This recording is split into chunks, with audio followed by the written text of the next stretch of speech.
ধনকুবের পরিচারিকার পিছু নিলেন এবং তাকে নিজের বাচ্চাদের সাথে একটা পুলের নিচে দেখলেন। বড় মেয়ে সবকিছু বলে দিল। রাজীব খান্না ৩ সপ্তাহ ধরে এমন কিছু দেখছিলেন যাকে তিনি নাম দিতে পারছিলেন না। এটি কোনো বিশেষ ব্যাপার ছিল না। না রান্নাঘরে কোনো ভুল ছিল, না মেঝেতে কোনো দাগ ছিল, না কোনো অভিযোগ ছিল, আর না কোনো দেরি। এটি লক্ষ্মীর মধ্যে কিছু একটা ছিল, এমন কিছু যা তার থেকে দূরে সরে যাচ্ছিল, যেমন কোনো মোমবাতির আলো ধীরে ধীরে কোনো শব্দ না করে কাউকে না জানিয়ে কমে যেতে থাকে, যতক্ষণ না শিখাটা প্রায় নিভে যায়। হাত দুটো সবার আগে নজরে এলো। রাজীব এক সোমবার সকালে তাকে ৩ বাচ্চা, আরিয়ান, রোহান এবং মাইরাকে নাস্তা পরিবেশন করতে দেখলেন এবং রান্নাঘরের দরজাতেই থমকে দাঁড়ালেন, কারণ লক্ষ্মীর হাতগুলো লাল ও ফেটে গিয়েছিল। কড়িকাঠের চামড়া ফেটে গিয়েছিল, যেন ঘণ্টার পর ঘণ্টা বরফ জলে ডুবিয়ে রাখা হয়েছিল। সে সবসময়কার মতো একই নিখুঁতভাবে ফলের ৩টি প্লেট পরিবেশন করল।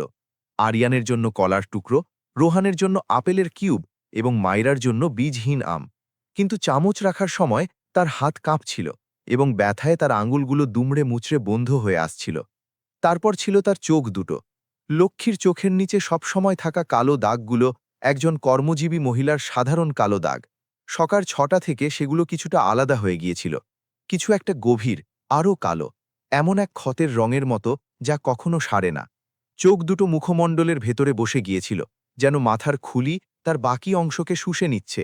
আর পোশাকের নিচে সবসময় একই কাপড়, একটা ধূসর ব্লাউজ আর কালো প্যান্ট, যা প্রতি সপ্তাহে তার কাছে বড় মনে হতো, কারণ লক্ষ্মী সেগুলোর ভেতরে শুকিয়ে ছোট হয়ে যাচ্ছিল, যেন একটি গাছ যা শরৎকালে নয় বরং অন্য ঋতুতে পাতা ঝরিয়ে ফেলছে। রাজীব কিছুই বললেন না। এর কারণ এই নয় যে তিনি পরোয়া করতেন না, বরং এই কারণে যে তিনি জানতেন না কি বলতে হবে। আপনি আপনার ঘরের পরিচ্ছন্নতাকারীকে কিভাবে জিজ্ঞেস করবেন যে সে ঠিক আছে কিনা? কোন শব্দে, কোন অধিকারে? তিনি তাকে বেতন দিতেন, একটি ভালো বেতন, অথবা তার তেমনই মনে হতো। এবং সে সময়ে আসত এবং সময়ে যেত, এবং ৩ বাচ্চাকে স্নান করানো আর খাওয়ানো হতো, আর ঘর নিখুঁত থাকত। আর রাজীবের জানার জন্য এটাই যথেষ্ট ছিল, অথবা যা তিনি জানতে চেয়েছিলেন, অথবা যা তিনি নিজেকে জানার অনুমতি দিতেন। বৃহস্পতিবার সকাল ১১টার সময় লক্ষ্মীর শরীর ঠিক করল যে সে আর সহ্য করতে পারবে না। সে রান্নাঘরে মায়রার জন্য দুধের বোতল তৈরি করছিল। ৩টি বাচ্চারই বয়স ৪ বছর ছিল, এবং মায়রা এখনও দুপুরের ঘুমের আগে গরম দুধ খেত, কারণ সে ৩ জনের মধ্যে ১১ মিনিটের ছোট ছিল, এবং লক্ষ্মী জানত যে গরম দুধ তাকে ভালো ঘুম পাড়ায়। যদিও কেউ তাকে এটি জানতে, মনে রাখতে বা মায়রার পছন্দমতো সঠিক তাপমাত্রায় দুধের বোতল তৈরি করতে বলেনি।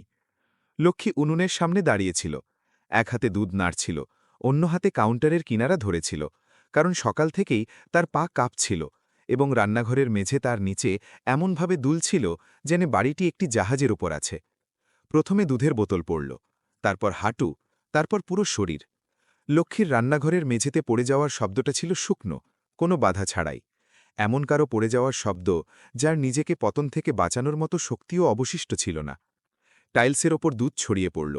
দুধের বোতল টেনিলের পা পর্যন্ত গড়িয়ে গেল, এবং লক্ষ্মীর চোখ বন্ধ করে ছাইয়ের মতো রঙের মুখ আর উর্দি ঢাকা শরীর নিয়ে মেঝেতে পড়ে রইল, যার ওজন যে কোনো ৩১ বছর বয়সী মহিলার ওজনের চেয়ে অনেক কম ছিল। রাজীব তাকে ৪০ সেকেন্ড পরে খুঁজে পেলেন। তিনি হাতে ফোন আর জুহুর সুপারমার্কেটের ইনভেন্টরি ফাইল বগলে চেপে নিজের অফিস থেকে আসছিলেন। আর যখন তিনি রান্নাঘরে ঢুকলেন এবং লক্ষ্মীকে মেঝেতে পড়ে থাকতে দেখলেন, যার চারপাশে দুধ একটি সাদা পুকুরের মতো ছড়িয়েছিল, তখন তিনি সব কিছু ফেলে দিলেন। তিনি হাঁটুর ওপর ভর দিয়ে বসলেন, তার কপাল ছুলেন, সেটি ঠান্ডা ছিল। তার কবজিতে নাড়ি খুঁজলেন, সেটি সেখানেই ছিল, দুর্বল, অনিয়মিত, এমন কিছু যা কাজ করছিল কিন্তু কাজ করা বন্ধ করে দেওয়ার উপক্রম হয়েছিল। তিনি ডক্টর শর্মাকে ডাকলেন, তাকে তৎক্ষণাৎ আসতে বললেন। লক্ষ্মীকে লিভিং রুমের সোফায় তুলে নিলেন, এবং তাকে তোলার সময় যা অনুভব করলেন তা তার বুকে এমন কিছু একটা চেপে ধরল যা তিনি চিনতে পারলেন না। তার ওজন কিছুই ছিল না। তার ওজন ১০ বছরের বাচ্চার মতো ছিল, বড়দের মতো নয়। ডক্টর শর্মা ২০ মিনিটে চলে এলেন। তিনি সোফায় স্টেথোস্কোপ এবং রক্তচাপ মাপার যন্ত্র দিয়ে তার পরীক্ষা করলেন, এবং আঙুল দিয়ে তার পাঁজরের হাড়গুলো টিপলেন, যা ঊর্ধ্বীভূচে পিয়ানোর চাবির মতো জেগেছিল। তিনি রক্তের নমুনা নিলেন, তার ফাটা হাতগুলো পরীক্ষা করলেন, নিজের বুড়ো আঙুল দিয়ে তার চোখের পাতা খুললেন এবং একটি ছোট টর্চ দিয়ে তার মণি দেখলেন। আর যখন তিনি শেষ করলেন, তখন তিনি উঠলেন। তিনি রাজীবকে ঘরের বাইরে আসার ইশারা করলেন এবং বারান্দায় ডাক্তারদের সেই নিচু স্বরে বললেন, যা তারা এমন খবর দেওয়ার সময় ব্যবহার করেন যা তাদের দেওয়া উচিত নয়। তীব্র অপুষ্টি এবং হাইপোথার্মিয়ার শুরু। এই মহিলা খাবার খাচ্ছেন না রাজীব, আর তার হাতের অবস্থা এবং তার শরীরের তাপমাত্রা দেখে আমি আপনাকে গুরুত্বের সাথে জিজ্ঞেস করছি, এই মহিলা কি রাস্তায় ঘুমাচ্ছেন? রাজীব না বুঝেই তার দিকে তাকালেন। এটি অসম্ভব ডাক্তার, আমি তাকে প্রতি মাসে পুরো বেতন দিই। ডক্টর শর্মা কোনো উত্তর দিলেন না। তিনি নিজের স্টেথোস্কোপ ব্রিফকেসে রাখলেন, টেবিলের ওপর কিছু নির্দেশ রেখে চলে গেলেন। রাজীব তার মালাবার হিলের প্রাসাদের বারান্দায় দাঁড়িয়ে রইলেন, লিভিং রুমের দিকে তাকিয়ে থাকলেন, যেখানে লক্ষ্মী সোফায় দুধ মাখা উর্দি আর পুরনো শলে ঘুমাচ্ছিল। যে শলটি সে কখনো খুলত না। সে নিজের কাঁধ ঢেকে রেখেছিল সেই একই শল যা সে মে মাসেও পরত, যখন খুব গরম থাকত। যেন সে কিছু লুকাচ্ছিল, অথবা শলটি তাপমাত্রার চেয়ে বেশি গুরুত্বপূর্ণ ছিল। আর ৩ বছরে প্রথমবারের মতো নিজের বাড়িতে কাজ করা ওই মহিলাকে দেখে রাজীব খান্না নিজেকে সেই প্রশ্ন করলেন যা তার প্রথম দিনেই করা উচিত ছিল। যে মহিলা তার বাচ্চাদের যত্ন নিতেন, তিনি কিভাবে থাকতেন? রাজীব সেই রাতে ঠিকমতো ঘুমাতে পারলেন না, না পরের রাতে, না তার পরের রাতে। ডক্টর শর্মার প্রশ্ন তার মাথার ভেতরে একটি না বাজা প্রতিধ্বনির মতো গেড়ে বসল। সে কি রাস্তায় ঘুমাচ্ছে? এটা হতে পারত না। তিনি লক্ষ্মীকে প্রতি মাসে টাকা দিতেন। মুম্বাইতে একজন গৃহ সহায়িকার জন্য একটি ভালো বেতন, যা একটি ঘর, খাবার এবং যাতায়াতের জন্য যথেষ্ট। তিনি জানতেন, কারণ তিনি নিজে প্রতি মাসের ১ এবং ১৫ তারিখে পেরোলে স্বাক্ষর করতেন। সেই নথিপত্র যেখানে লক্ষ্মীর পুরো নাম, লক্ষ্মী দেবী এবং সেই অর্থের পরিমাণ লেখা থাকত যা কবিতা তাকে প্রতি মাসে নগদে দিত, কারণ লক্ষ্মীর কোনো ব্যাঙ্ক অ্যাকাউন্ট ছিল না। কবিতা তাকে দিত, এই বাক্যটি শুক্রবার রাতে তার মাথায় বিদ্যুৎ চমকের মতো খেলে গেল, যখন তিনি ডাইনিং রুমে একা রাতের খাবার খাচ্ছিলেন। কারণ কবিতা তার বান্ধবীদের সাথে রাতের খাবারে বাইরে গিয়েছিল এবং ৩ বাচ্চা আগেই ঘুমিয়ে পড়েছিল। রাজীব প্লেটের দিকে তাকিয়েছিলেন, কাঁটা চামচ হাওয়ায় ছিল, এবং বাক্যটি ঘুরছিল, কবিতা তাকে দিত। তিনি পেরোলে সই করতেন, কিন্তু কবিতা তাকে টাকা দিত। তিনি কখনো লেনদেন দেখেননি, কখনো উপস্থিত ছিলেন না, কখনো লক্ষ্মীকে জিজ্ঞেস করেননি যে সে তার অংশ পেয়েছে কিনা, কারণ তিনি কেনই বা জিজ্ঞেস করবেন? তার স্ত্রী ঘরের দেখাশোনা করতেন, তার স্ত্রীর ওপর তার ভরসা ছিল। শনিবার লক্ষ্মী সকাল ৭টায় এলো। প্রতি শনিবারের মতো সে নাস্তা তৈরি করল, ৩ বাচ্চাকে স্নান করালো, রান্নাঘর পরিষ্কার রাখল, এবং দুপুর ১২টায় যখন তার ডিউটি শেষ হল, তখন সে পরিচারিকাদের ঘরে নিজের উর্দি, ধূসর ব্লাউজ আর কালো প্যান্ট খুলে সেই শলটি পরল যা সে কখনো খোলে না, এবং একটি প্লাস্টিকের ব্যাগ হাতে নিয়ে প্রাসাদের পেছনের দরজা দিয়ে বেরিয়ে গেল। রাজীব তাকে ২য় তলার অফিসের জানলা দিয়ে বাইরে যেতে দেখলেন। তিনি ৩০ সেকেন্ড অপেক্ষা করলেন, নিজের এসইউভির চাবি নিলেন এবং তার পিছু নিলেন। লক্ষ্মী মালাবার হিলের আবাসিক রাস্তায় ৪ ব্লক হেঁটে প্রধান রাস্তা পর্যন্ত গেল। রাজীব নিজের এসইউভিতে দূর থেকে ৩টি গাড়ি পেছনে থেকে তার পিছু নিচ্ছিলেন।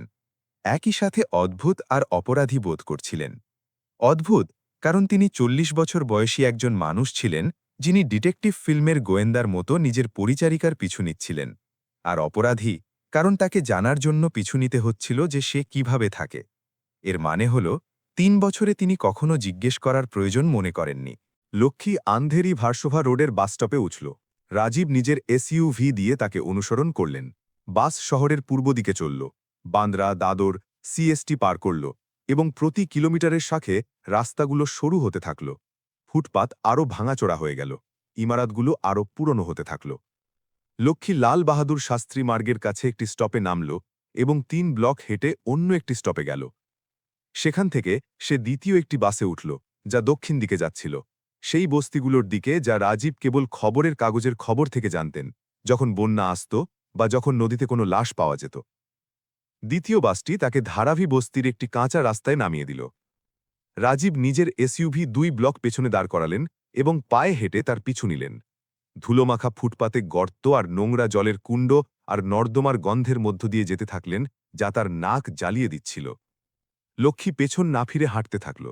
প্লাস্টিক ব্যাগটি তার পায়ের সাথে ধাক্কা খাচ্ছিল এবং শলটি গলা পর্যন্ত বন্ধ ছিল, যদিও দুপুর ২টো বাজছিল এবং মুম্বাইয়ের মে মাসের গরম পিঠের ওপর ইস্ত্রির মতো পড়ছিল। সে ১০ মিনিট, ১৫ মিনিট, ২০ মিনিট হাঁটল, যতক্ষণ না রাস্তাটি একটি কংক্রিটের পুলের ওপর শেষ হল, যা মিঠি নদীর ওপর তৈরি ছিল। এমন একটি নদী যা এখন নদী নয়, বরং ময়লা আর কাদা ভরা একটি কালো জলের নালা ছিল, এবং শহর যা কিছু ফেলে দিত ও ভুলে যেত তার ঘনীভূত গন্ধ সেখানে ছিল। লক্ষ্মী পুল পার হল না, সে কিনারায় থামল, চারপাশ দেখল এবং পুলের নিচের একটি কাঁচা রাস্তা দিয়ে নেমে গেল। রাজীব 10 মিটার দূরে একটি কংক্রিটের থামের পেছনে থামলেন এবং তিনি সেখান থেকে যা দেখলেন তা গত 3 বছরের প্রতিটা সকালকে বোঝার তার ধরন বদলে দিল। পুলের নিচে পিচবোর্ডের চ্যাপ্টা আয়তকার টুকরোগুলোর ওপর যা মেঝে তৈরির চেষ্টা করছিল সেখানে 3টি বাচ্চা ছিল।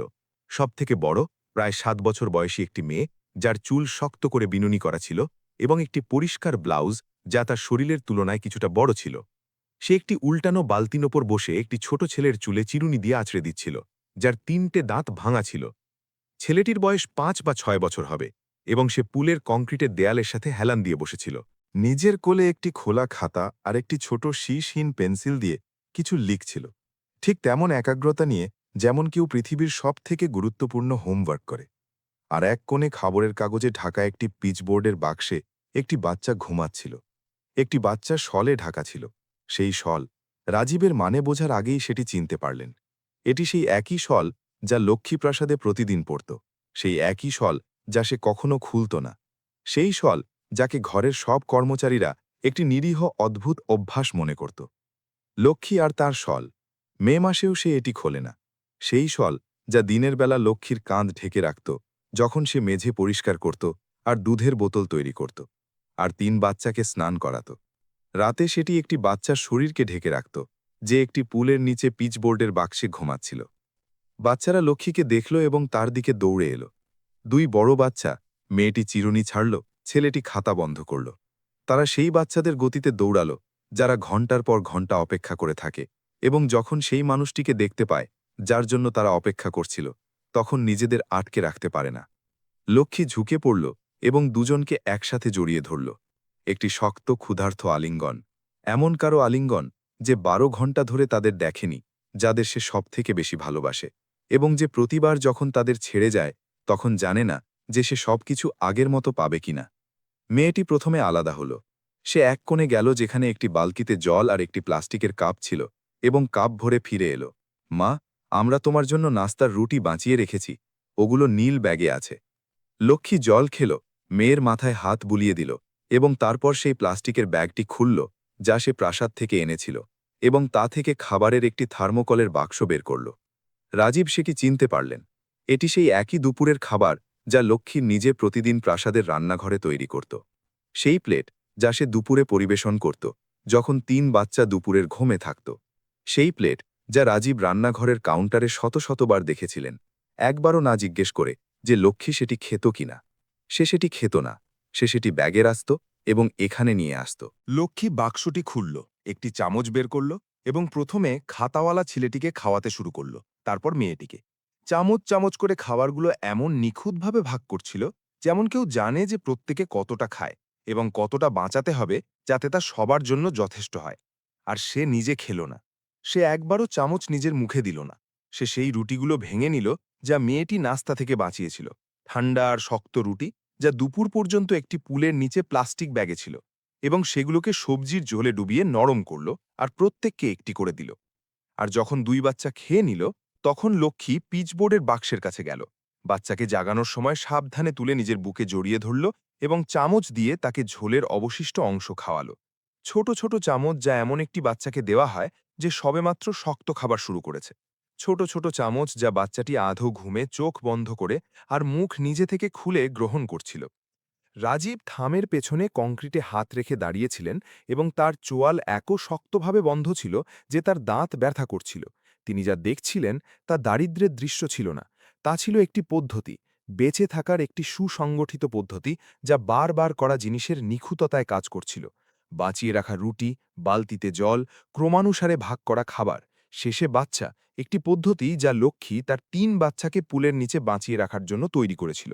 যখন সে 12 ঘন্টা প্রতিদিন একটি প্রাসাদের পরিষ্কার করত যেখানে তাদের যা যা প্রয়োজন ছিল তার সব কিছুই অতিরিক্ত ছিল। এবং তারপর রাজীব খুঁটিনাটি বিষয়গুলো দেখলেন, সেই বিষয়গুলো যা তাকে ক্ষুধা আর পিচবোর্ডের বাক্স আর শলের চেয়েও বেশি কষ্ট দিচ্ছিল। তিনি বাচ্চাদের জামাকাপড় দেখলেন, পরিষ্কার, নতুন নয়, সুন্দর নয়, কিন্তু পরিষ্কার। মেয়েটির ব্লাউজের কোনোইতে হাতে সেলাই করা একটি তালি ছিল, ছেলেটির প্যান্টের হাঁটু সেলাই করা ছিল। বাচ্চার কাপড়গুলো ছোট আর বিবর্ণ ছিল, কিন্তু পরিষ্কার আর শুকনো ছিল। কেউ সেই কাপড়গুলো ধুত, কেউ সেগুলো মেলত, শুকাত, ভাঁজ করত। কেউ ৩ বাচ্চার মর্যাদা বজায় রাখত, যারা রাস্তায় এভাবে থাকত যেন তারা বাড়িতে থাকে। তিনি কোণের দিকে দেখলেন, পুলের দেওয়ালের পাশে ভেতরে বই সমেত একটি কাপড়ের ব্যাগ ছিল। বইগুলো কিনারা দিয়ে উকি দিচ্ছিল, ছেঁড়া খোড়া, কোনা মোড়া, কিন্তু আকার অনুযায়ী গোছানো। একটি পেন্সিল বক্স খোলা ছিল, যাতে ৩টি ছোট পেন্সিল আর একটি শার্পনার ছিল। পিচবোর্ডকে স্যাঁতস্যাঁতে হাওয়া থেকে বাঁচাতে তার ওপর একটি স্বচ্ছ প্লাস্টিক বিছানো ছিল। একটি ঢাকনাওয়ালা বাক্স ছিল, যাতে সম্ভবত রুটি রাখা হতো, যাতে ইঁদুরেরা সেগুলো না খেতে পারে। লক্ষ্মী নিজের বাচ্চাদের সেই খাবার খাওয়াতো যা সে নিজে খেত না। তাদের ঘুমানোর জন্য নিজের শল দিত, তাদের কাপড় এমন কোনো জায়গায় ধুত যা রাজীব গল্পনন করতে পারতেন না। তাদের বই গুছিয়ে রাখত, আর পেন্সিল তৈরি রাখত, আর হোমওয়ার্ক সময় করাত। সে একটি পুলের নিচে থাকত এবং একটি ঘরের কাঠামো বজায় রাখত, যেখানে কোনো ঘর ছিল না। আর সে প্রতি সকাল 7টায় মালাবার হিলের প্রাসাদে আসত। ইস্ত্রি করা উর্দি আর লাজুক হাসি, আর ঠান্ডা জলে কাপড় ধোয়ায় ফেটে যাওয়া হাত নিয়ে। আর কেউ না, রাজীব না, কবিতা না, ডাক্তার না, কেউ এটা জিজ্ঞেস করেনি যে সে কোথা থেকে আসে বা কোথায় যায়। রাজীব থামে হেলান দিলেন, চোখ বন্ধ করলেন, এবং এমন কিছু অনুভব করলেন যার কোনো নাম ছিল না, কিন্তু যা ৩ বছর ধরে না জিজ্ঞেস করার লজ্জায় গুণিত ছিল। প্রতিটা সেই নাস্তার সাথে গুণিত ছিল, যা লক্ষ্মী পরিবেশন করেছিল যখন তার বাচ্চারা ঠান্ডা রুটি খেত। প্রতিটা সেই রাতের সাথে গুণিত ছিল, যখন তিনি মিশরের সুতির চাদরে ঘুমাতেন, যখন একটি বাচ্চা তার মায়ের শলে ঢাকা পিচবোর্ডের বাক্সে ঘুমাচ্ছিল। তিনি চোখ খুললেন, নিজের মুখ হাত দিয়ে মুছলেন, এবং যখন তিনি সামনে এগিয়ে যেতে যাচ্ছিলেন, তখন ছোট মেয়েটি তাকে দেখল। সে তাকে থামের পেছনে দাঁড়িয়ে থাকতে দেখল, এমন পোশাক পরা যা ওই বস্তির সাথে মানানসই নয়, এবং এমন এক মুখ যা ওই দুনিয়ার সাথে মানানসই নয়। আর তার চোখ দুটো গভীর, দৃঢ়, গম্ভীর চোখ, যা তার 7 বছর বয়সের সাথে খাপ খায় না। সেগুলো তার দিকে এমনভাবে বিঁধেছিল, যেমন কোনো বিপদের আভাস পাওয়া ব্যক্তি বিপদ ঘোষণা হওয়ার আগেই তাকে চিনে নেয়। মেয়েটি দাঁড়িয়ে পড়ল, নিজের ভাইদের সামনে দাঁড়িয়ে গেল, এবং রাজীবের দিকে পলক না ফেলে তাকিয়ে রইল। মুষ্টিবদ্ধ হাত আর বিনুনি শক্ত করে বাঁধা, এবং এমন এক মেয়ের ভঙ্গিতে যে শিখে নিয়েছে যে আগন্তুকরা যারা আপনার ঘরের কাছে আসে, যদিও আপনার ঘর পুলের নিচেই হোক না কেন, তারা কখনো ভালো কিছু আনে না। লক্ষ্মী তাকে ৩ সেকেন্ড পরে দেখল।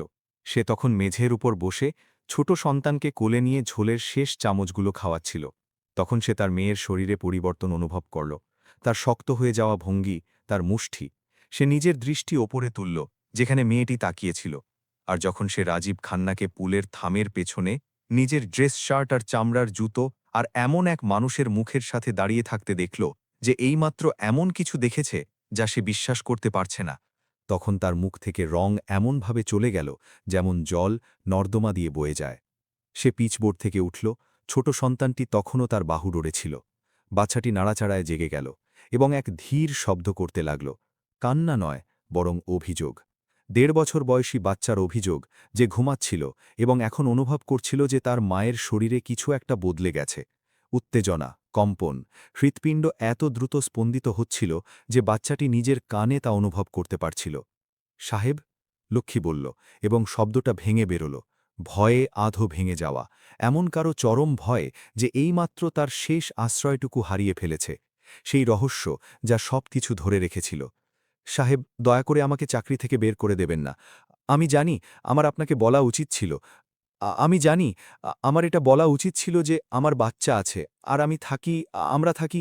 তার গলা ভেঙে গেল, চোখের জল পড়তে লাগল, কিন্তু সে সেগুলো মুছল না, কারণ তার এক হাতে বাচ্চা ছিল এবং অন্য হাত সে সামনে বাড়িয়ে দিল, যেন সে খোলা হাতের তালু দিয়ে যা হতে চলেছে তার রুখতে সক্ষম।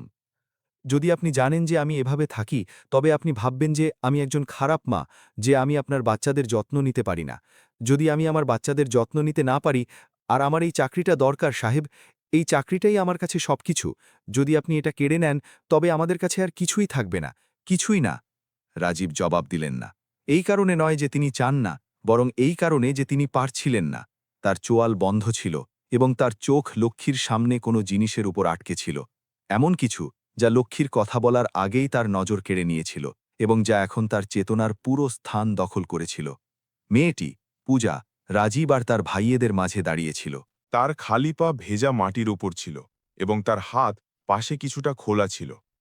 7 বছরের মেয়ের মতো নয়, বরং এমন কারো মতো যে শিখে নিয়েছে যে যখন বিপদ আসে তখন সবার আগে বিপদ আর যাকে আপনি বাঁচাতে চান তার মাঝে দাঁড়াতে হয়।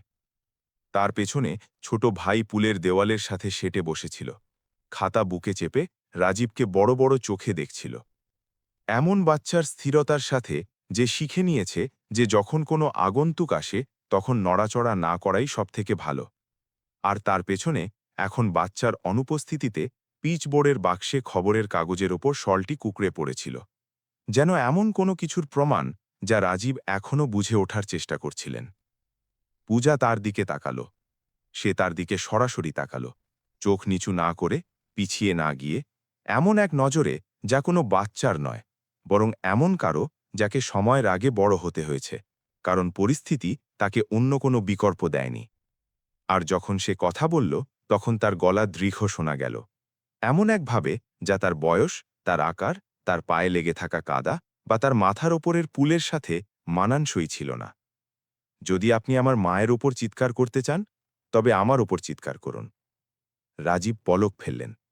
এই বাক্যটি তাকে এমন এক শক্তিতে আঘাত করল যা তিনি আশা করেননি।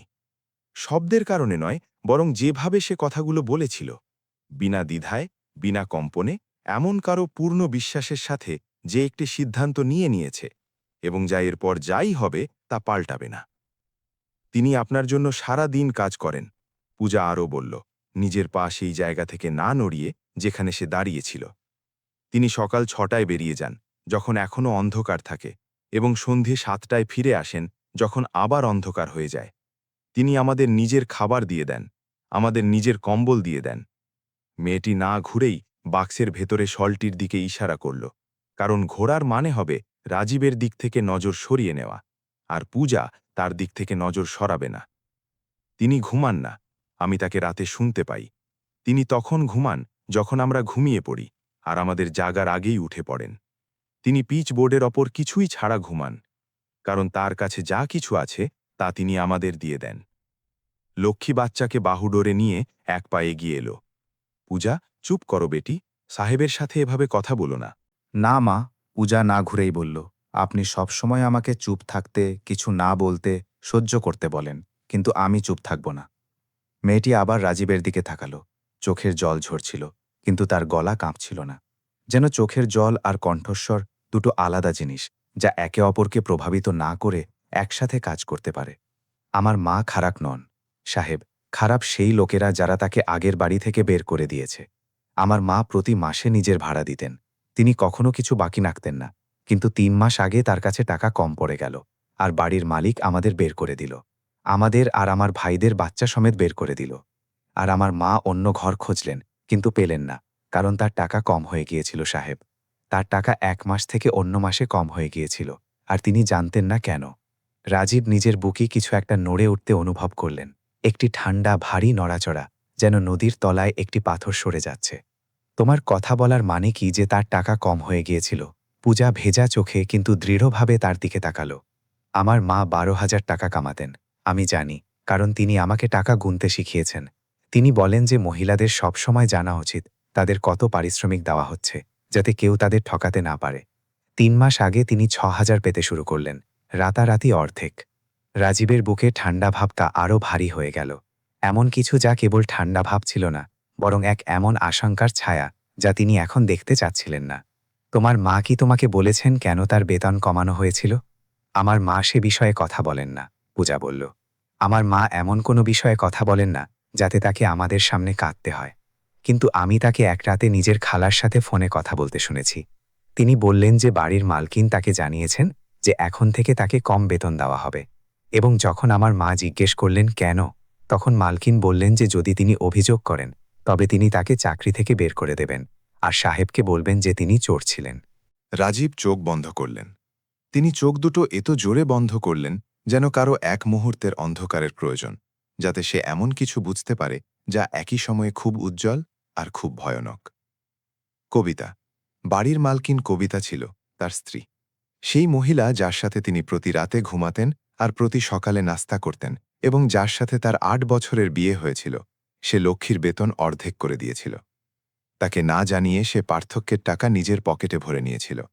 আর যখন লক্ষ্মী কথা বলার চেষ্টা করেছিল, তখন সে তাকে চাকরি থেকে বের করে দেওয়া আর চুরির অপবাদ দেওয়ার হুমকি দিয়েছিল। আর সেই সিদ্ধান্তের ফলাফল তার সামনে ছিল। 3টে বাচ্চা একটা পুলের নিচে থাকছে, একজন মহিলা তার রান্নাঘরে ক্ষুধায় অজ্ঞান হয়ে যাচ্ছে, এবং একটি বাচ্চা একটা পিচবোটের বাক্সে ঘুমাচ্ছে, যা তার মায়ের শলে ঢাকা ছিল। কারণ যদি সে সেটি খুলে ফেলত, তবে তার ছেলের কাছে রাতে ঢাকার জন্য কিছু থাকত না। তিনি চোখ খুললেন, পূজাকে দেখলেন, আমনকে দেখলেন, যে এখনও খাতাটি বুকে চেপে দেয়ালের সাথে হেলান দিয়ে বসেছিল, এবং তিনি বাচ্চার সাথে এমন এক নিচু স্বরে কথা বললেন, যেন কেউ কোনো ভীত মানুষকে ভয় দেখাতে চায় না। আমি কি তোমার খাতাটি দেখতে পারি? আমন পূজার দিকে তাকালো।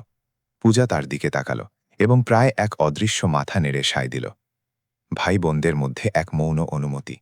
সেই বাচ্চাদের ভাষা, যারা শব্দ ছাড়া কথা বলতে শিখে নিয়েছে, কারণ শব্দ কখনো কখনো বিপদ ডেকে আনে। আমন দেয়াল থেকে উঠল, রাজীবের দিকে 3 পা এগিয়ে এলো এবং নিজের খাতা 2 হাতে তার দিকে বাড়িয়ে দিল। রাজীব সেটি খুললেন। প্রথম পাতায় একজন মহিলার হাতের লেখায়, একজন মায়ের হাতের লেখায় নীল মার্কার দিয়ে লেখা ছিল, পড়াশোনা করো আমার ভালোবাসা, একদিন আমাদের একটা আসল বাড়ি হবে। আর নিচে একটা বাচ্চার হাতের লেখায়, একটা 5 বছর বয়সী বাচ্চার কাঁপা কাঁপা আর তেরা বাঁকা হাতের লেখায়, যে এখনও অক্ষরের বাঁকগুলোয় দখল আনতে পারেনি, শীষহীন পেন্সিল দিয়ে লেখা ছিল, আমি ডাক্তার হতে চাই, যাতে আমি আমার মাকে সুস্থ করতে পারি। রাজীব খাতাটি বন্ধ করলেন। সেটি 2 হাতে ধীরে ধীরে বন্ধ করলেন এবং আমনকে ফেরত দিয়ে দিলেন। আর যখন বাচ্চাটি তাকে ধরল এবং আবার নিজের বুকে জড়িয়ে ধরল, তখন রাজীব নজির দিকে ঘুরে গেলেন, যাতে কেউ তার মুখ দেখতে না পায়। কিন্তু পূজা তাকে দেখল এবং লক্ষ্মী তাকে দেখল। আর তারা যা দেখল তা হল 40 বছরের একজন মানুষ, যে একটি কালো জলের নদীর সামনে চুপচাপ কাঁদছে। তার কাঁধ কাঁপছিল এবং তার হাত দুটো পাশে শক্ত করে বন্ধ ছিল। আর তার চোয়াল কোনো ঠান্ডায় নয়, বরং গত 1 ঘন্টায় দেখা সেই সব জিনিসের জমানো ব্যথায় কাঁপছিল। পিচবোর্ডের বাক্স, শল, ভাগ করে নেওয়া খাবার, গুছিয়ে রাখা বই, শীষহীন পেন্সিল, আর 5 বছরের বাচ্চার খাতায় সেই 9টি শব্দ, যে ডাক্তার হতে চেয়েছিল, যাতে সে সেই মহিলাকে সুস্থ করতে পারে, যে তাকে বাঁচাতে রাখার জন্য নিজেকে শেষ করে দিচ্ছিল। রাজীব নিজের জামার হাতা দিয়ে মুখ মুছলেন, ঘুরে লক্ষ্মীর কাছে গেলেন এবং কিছু না বলে নিজের শলটি খুলে দিলেন। লক্ষ্মীর শল নয়, বরং নিজের ব্র্যান্ডের পশমি শল, যার দাম লক্ষ্মী 1 মাসে যা আয় করে তার চেয়েও বেশি ছিল। তিনি সেটি এতটা নাজুকভাবে তার কাঁধে রাখলেন যেন 3 বছরের অনুপস্থিত ইশারার পর এটিই ছিল প্রথম সঠিক ইশারা। লক্ষ্মী লাল চোখে এবং ধ্রুবকে বাহুডোরে নিয়ে রাজীবের শলটি কাঁধে রাখল। ভয় এখনও মুখে লেগেছিল, কিন্তু এখন তার সাথে এমন কিছু মিশেছিল যা অনেকটা ঘোরের মতো। এমন কারো ঘোর যে একটা ধাক্কার আশা করেছিল, কিন্তু অন্য কিছু প্রাপ্ত হল। রাজীব পিচবোর্ডের বাক্সের সামনে ঝুঁকে পড়লেন, সেটিকে দেখলেন। তিনি সেই খবরের কাগজগুলো দেখলেন যা তোষকের কাজ করছিল। ধ্রুবর শরীর ওই তোষকের ওপর এতক্ষণ ঘুমানোর ফলে যে দাগ তৈরি করেছিল, সেগুলো দেখলেন। তিনি উঠলেন, লক্ষ্মীর কাছে গেলেন, নিজের হাত বাড়িয়ে দিলেন, এবং লক্ষ্মী 1 মুহূর্তের সন্দেহের পর, এমন এক মহিলার সন্দেহ যে 3 বছর ধরে কাউকে বিশ্বাস করেনি। কারণ শেষবার যখন সে কাউকে বিশ্বাস করেছিল, তখন তার বেতন অর্ধেক করে দেওয়া হয়েছিল। সে ধ্রুবকে তার কাছে দিয়ে দিল। রাজীব বাচ্চাটিকে তুলে নিলেন, তাকে নিজের বুকে জড়িয়ে ধরলেন, এমন এক আনাড়ি মানুষের ভঙ্গিতে, যার 4 বছরে 3টি বাচ্চা ছিল, কিন্তু যে কখনো পুণ্য কারো বাচ্চাকে কোলে তোলেনি। আর ধ্রুব অনায়াসে তার গায়ের সাথে আরাম করে বসে গেল, সেই সব বাচ্চাদের অনায়াস ভঙ্গিতে, যারা ধনী আর গরিবের মধ্যে পার্থক্য করে না, এবং যারা কেবল সেই হাতের পার্থক্য বোঝে যা আশ্রয় দেয় আর যা দেয় না। তিনি পূজাকে দেখলেন। মেয়েটি এখনও একই জায়গায় দাঁড়িয়েছিল, পাশে মুষ্টিবদ্ধ হাত, বিনুনি শক্ত করে বাঁধা, আর চোখ ভেজা কিন্তু একই সময় শুকনো, এমন কারোর ভঙ্গিতে যে এখনও জানত না কি হচ্ছে, ভালো না মন্দ, এবং যে ততক্ষণ নিজের সতর্কতা কমাবে না যতক্ষণ না সে নিশ্চিত হচ্ছে। কেউ তোমার মায়ের ওপর চিৎকার করবে না, রাজীব তার চোখের দিকে তাকিয়ে বললেন। আর কখনো কেউ করবে না। পূজা জবাব দিল না, নড়লও না। সে তাকে আরও 1 মুহূর্ত সেই চোখ দিয়ে দেখল, যা 7 বছরে অনেক কিছু দেখে ফেলেছিল, এবং তার মুখে কিছু একটা শিথিল হয়ে এলো। হাসি নয়, এখনও নয়, কিন্তু চোয়াল শক্ত করে রাখা উত্তেজনার প্রথম চিহ্নটি কমতে শুরু করল। চলো, রাজীব বললেন, নিজের জিনিসপত্র গুছিয়ে নাও, তোমরা আমার সাথে আসছো। পূজা তার মায়ের দিকে তাকালো, লক্ষ্মী রাজীবের দিকে তাকালো, এবং লক্ষ্মীর মুখে এমন কিছু ফুটে উঠল যা এখনও কৃতজ্ঞতা ছিল না, বরং কৃতজ্ঞতার আগের কিছু একটা, এমন কিছু যা কারোর স্বস্তির মতো, যে মাসখানেক ধরে নিজের শ্বাস আটকে রেখেছিল এবং যে অবশেষে নিজের শ্বাস ছাড়ছে। পূজা সবার আগে নড়ল। সে পুলের দেয়াল পর্যন্ত গেল, বইয়ের কাপড়ের ব্যাগটি নিল, পেন্সিল বক্স, পরিষ্কার জামা কাপড়ের ব্যাগ। সে সেই প্লাস্টিকটি ভাঁজ করল যা পিচবোর্ড ঢেকে রেখেছিল। 3 দাঁতওয়ালা চিরুনিটি নিজের প্যান্টের পকেটে রাখল এবং মেঝে থেকে একটি সুপারমার্কেটের প্লাস্টিক ব্যাগ তুলে নিল যা রাজীব আগে দেখেননি। একটি কুঁচকানো ব্যাগ যা একটি গিঁট দিয়ে বাঁধা ছিল। পূজা সেটি 2 হাতে তুলে নিজের শরীরের সাথে চেপে ধরল, ঠিক সেই সাবধানে যেমন কেউ অন্য সবকিছুর চেয়ে মূল্যবান কোনো জিনিস নিয়ে যায়। রাজীব জানতেন না সেই ব্যাগে কি ছিল, তিনি জিজ্ঞেসও করলেন না। তিনি এক হাতে ধ্রুবকে আর অন্য হাতে বইয়ের ব্যাগ নিয়ে নিজের এসইউভির দিকে হাঁটলেন এবং তার পেছনে লক্ষ্মী আমনের হাত ধরে চলল। আর পূজা সবার শেষে এক শেষবার পেছনে ফিরে তাকালো, এটা নিশ্চিত করতে যে তারা কিছু ফেরে যায়নি। কারণ যেসব বাচ্চারা কিছুই না থাকার মধ্যে জীবন কাটিয়েছে, তারা শিখে নেয় যে পেছনে কিছুই ফেলে আসা উচিত নয়। ফিরে আসার যাত্রায় 40 মিনিট সময় লাগল। 40 মিনিট যাতে রাজীব সেই একই রাস্তায় এসইউভি চালালেন যে রাস্তায় লক্ষ্মী দিনে 2 বার বাসে যাতায়াত করত। ধারাভি বস্তির কাঁচা রাস্তা, তারপর লাল বাহাদুর শাস্ত্রী মার্গ, তারপর শহরের কেন্দ্র, তারপর পশ্চিমের গাছপালা ঘেরা রাস্তা, এবং প্রতি কিলোমিটারের সাথে এসইউভি যত মালাবার হিলের দিকে এগোল, বৈপরীত্য আরও প্রকট হতে থাকল। ফুটপাত ঠিক হতে থাকল, বাড়িগুলোতে রং উজ্জ্বল হতে থাকল, গাছ বাড়তে থাকল, এবং দুনিয়া সেই দুনিয়ায় বদলে গেল যেখানে রাজীব থাকত, যা ছিল সেই জায়গা থেকে 40 মিনিট এবং এক পুরো ব্রহ্মাণ্ডের দূরত্বে, যেখানে লক্ষ্মী তার বাচ্চাদের সাথে পিচবোর্ডে ঘুমাত। লক্ষ্মী চালকের পাশের সিটে ধ্রুবকে নিজের কোলে ঘুম পাড়িয়ে বসেছিল এবং তার নজর রাস্তার উপর স্থির ছিল, কোনো কথা না বলে, এমন কারো ভঙ্গিতে যে এখনও জানত না কি হচ্ছে। এটি কি সত্যি, নাকি সে পুলের নিচে জেগে উঠবে, খবরের কাগজ তার গালের সাথে লেপ্টে থাকবে, আর নোংরা নদীর শব্দ অ্যালার্ম ঘড়ির মতো বাজবে।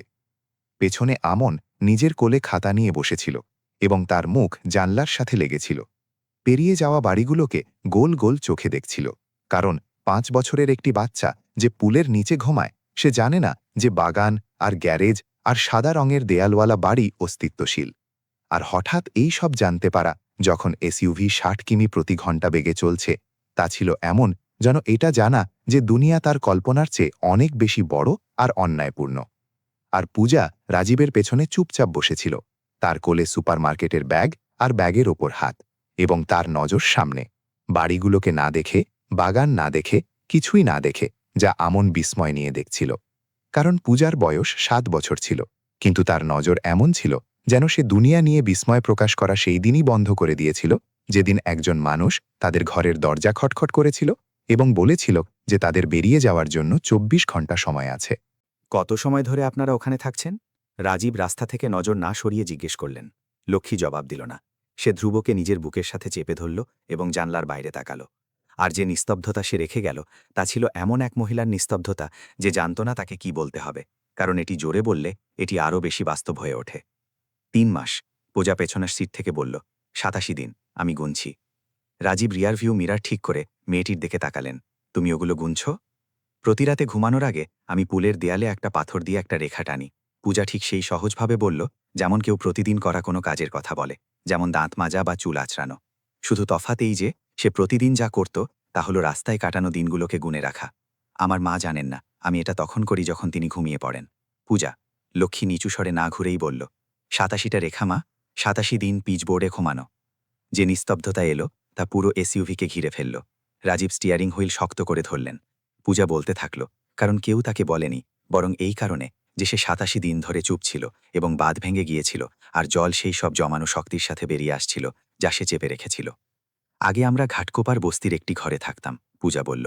সেটি ছোট ছিল, কিন্তু তাতে তালা দেওয়ার মতো দরজা আর একটা উনুন আর একটা বাথরুম ছিল, যা আমরা প্রতিবেশীদের সাথে ভাগ করে নিতাম। আমার মা মাসে 3200 টাকা দিতেন। আমরা পর্যাপ্ত পেতাম, অতিরিক্ত নয়, কিন্তু পর্যাপ্ত ছিল। মা রবিবার একটা মুরগি কিনতেন, আর সেটা বুধবার পর্যন্ত চলত। বৃহস্পতিবার থেকে শনিবার পর্যন্ত আমরা রুটির সাথে ডাল খেতাম, আর রবিবার আবার মুরগি। রাজীব তাকে শুনছিলেন। তিনি 7 বছরের একটি বাচ্চার হিসাব শুনছিলেন, যে জানত ঘর কতটুকু ছিল, মুরগি কতটুকু ছিল, খাবার কতদিন চলত। কারণ যেসব পরিবারে টাকা পর্যাপ্ত থাকে না, বাচ্চারা পড়ার আগে গুনতে শিখে যায়। ৩ মাস আগে আমার মা শুক্রবার কম টাকা নিয়ে এলেন। পূজা বলতে থাকলো, তিনি আমাদের বলেননি কেন, কিন্তু ওই সপ্তাহে রবিবার মুরগি ছিল না, আর তার পরের সপ্তাহেও না। আর তারপর ঘরের মালিক ৩ বার টাকা নিতে এলো, আর আমার মা সময় চাইলেন, আর সে বলল না। আর এক রাতে সে একজন তালামিস্ত্রি নিয়ে এলো, আর আমাদের সব জিনিস ফুটপাতে রেখে দিল। রাতে রাজীব চাপা গলায় জিজ্ঞেস করলেন। রাত 10টার কাছাকাছি সময় ছিল। আমন আগেই ঘুমিয়ে পড়েছিল। আমার মা তাকে এক হাতে তুলে নিলেন আর অন্য হাতে জামা কাপড়ের ব্যাগ ধরলেন। আমি বই আর আমনের খাতা আর কাগজের ব্যাগ ধরলাম। ধ্রুব আমার মায়ের পিঠে শোলেছিল। পূজা এক পলক থেমে বলল, আমরা ওই রাতে অনেক হাঁটলাম। আমার মা এমন জায়গা খুঁজছিলেন যেখানে বৃষ্টি হবে না। তিনি পুলটা পেলেন। নিচে পিচ বোর্ড পড়েছিল। কেউ ছিল না। আমার মা ধ্রুবকে পিচ বোর্ডের উপর রাখলেন, আমাদের শল আর কম্বল দিয়ে ঢাকলেন, যা আমরা বের করতে পেরেছিলাম, এবং আমাদের পাশে না শুয়ে বসে রইলেন। তিনি ওই রাতে ঘুমাননি। আমিও ঘুমাইনি। আমি ঘুমানোর নাটক করেছিলাম, কিন্তু আমি তাকে সারা রাত ধ্রুবকে কোলে নিয়ে নদীটার দিকে তাকিয়ে থাকতে দেখেছি। রাজীব একটা লাল বাতি পার করে দিলেন। তিনি দেখলেন না, তিনি কিছুই দেখলেন না, কেবল সেই ছবিটা ছাড়া যা পূজা তার মাথায় ঢুকিয়ে দিচ্ছিল। একজন মহিলা রাতে পুলের নিচে পিচবোর্ডে বসে ধ্রুবকে কোলে নিয়ে কালো জলের নদী দেখছে। না ঘুমিয়ে, না কেঁদে, কোনো অভিযোগ না করে, কেবল অন্ধকারে বসে আছে। এটি ঠিক করছিল যে পরের দিন সে উঠে এমন এক প্রাসাদে কাজে যাবে যেখানে তার যা প্রয়োজন ছিল তার সবটুকুই অতিরিক্ত ছিল। প্রথম রাতগুলোই বৃষ্টি হয়েছিল, পূজা বলল। জল পুয়ের এক পাশ দিয়ে ভেতরে আসত। আমার মা আমাদের সবাইকে অন্য পাশে নিয়ে যেতেন আর পিচবোর্ডের ওপর প্লাস্টিক দিতেন। কিন্তু জল নিচ দিয়ে ঢুকে যেত। ধ্রুবর দ্বিতীয় সপ্তাহে কাশি হয়ে গেল। আমার মা তাকে কোনার ফার্মেসিতে নিয়ে গেলেন, আর তারা তাকে বেঁচে থাকা অল্প টাকা দিয়ে একটা সিরাপ কিনে দিল। আমি তার কপালে ভেজা কাপড় রাখতাম, যেমন আমার মা আমাকে শিখিয়েছিলেন। আমন জানলা থেকে সরে নিজের বোনকে দেখতে লাগল। পূজা, ইঁদুরের কথা বলো না। হ্যাঁ, আমি বলবো, পূজা বলল। এক রাতে ইঁদুর এলো। দুটো বড় ইঁদুর রুটির খোঁজে পিচবোর্ডের নিচে ঢুকে গেল। আমার মা সেগুলোকে একটা লাঠি দিয়ে তাড়ালেন, কিন্তু আমন ওই রাতে ঘুমাতে পারেনি, না পরের রাতে, আর না তার পরের রাতে। এখন সে জুতো পরে ঘুমায়, কারণ সে বলে যে ইঁদুর জুতো কাটতে পারে না। রাজীব আয়নায় আমনকে দেখলেন। বাচ্চাটির মাথা নিচু ছিল, এবং তার হাত খাতাটিকে শক্ত করে ধরেছিল, আর তার পায়ে জুতো পরা, এসইউভির ভেতরে জুতো, সেই জুতো যা সে এখনও খুলত না, মেঝের সাথে শক্ত করে চেপেছিল। তারা মালাবার হিলে দুপুর ৩:৩০ পৌঁছালেন। রাজীব এসইউভি গ্যারেজে দাঁড় করালেন। তিনি নামলেন, লক্ষ্মীর জন্য পাশের দরজা খুলে দিলেন। এবং যখন তারা বাড়ির প্রবেশদ্বারের দিকে হাঁটলেন, তখন লক্ষ্মী নিজে থেকেই ভৃত্যের দরজার দিকে ঘুরে গেল। পাশের দরজা, সেই দরজা যেখান দিয়ে সে ৩ বছর ধরে প্রতিদিন ভেতরে বাইরে আসা যাওয়া করত। সেই দরজা যা প্রধান দরজা নয়, কারণ প্রধান দরজা তার জন্য ছিল না। আজ আপনি এখান দিয়ে ভেতরে আসবেন, রাজীব প্রধান দরজার সামনে দাঁড়িয়ে বললেন। তার হাত হ্যান্ডেলে ছিল। লক্ষ্মী তার দিকে তাকালো, দরজার দিকে তাকালো, এবং ধ্রুবকে কোলে নিয়ে ভেতরে চলে গেল। তার চোখে এখনো কৃতজ্ঞতা ছিল না, বরং ঘোর ছিল। এমন এক মহিলার ঘোর যে ৩ বছর ধরে ভৃত্যের দরজা ব্যবহার করছিল, এবং যে এমন এক বাড়ির প্রধান দরজা দিয়ে হাঁটতে জানত না, যাকে সে মুখস্থ জানত, কিন্তু যাকে সে এই কোণ থেকে কখনো দেখেনি। পরের ৩ ঘণ্টায় যা হলো তা রাজীব পেটে মোচড় আর খোলা চোখে পাশ থেকে দেখলেন, কারণ প্রতিটা খুঁটিনাটি বিষয় তাকে এমন কিছু বলছিল যা তার জানা উচিত ছিল, আর তিনি জানতেন না।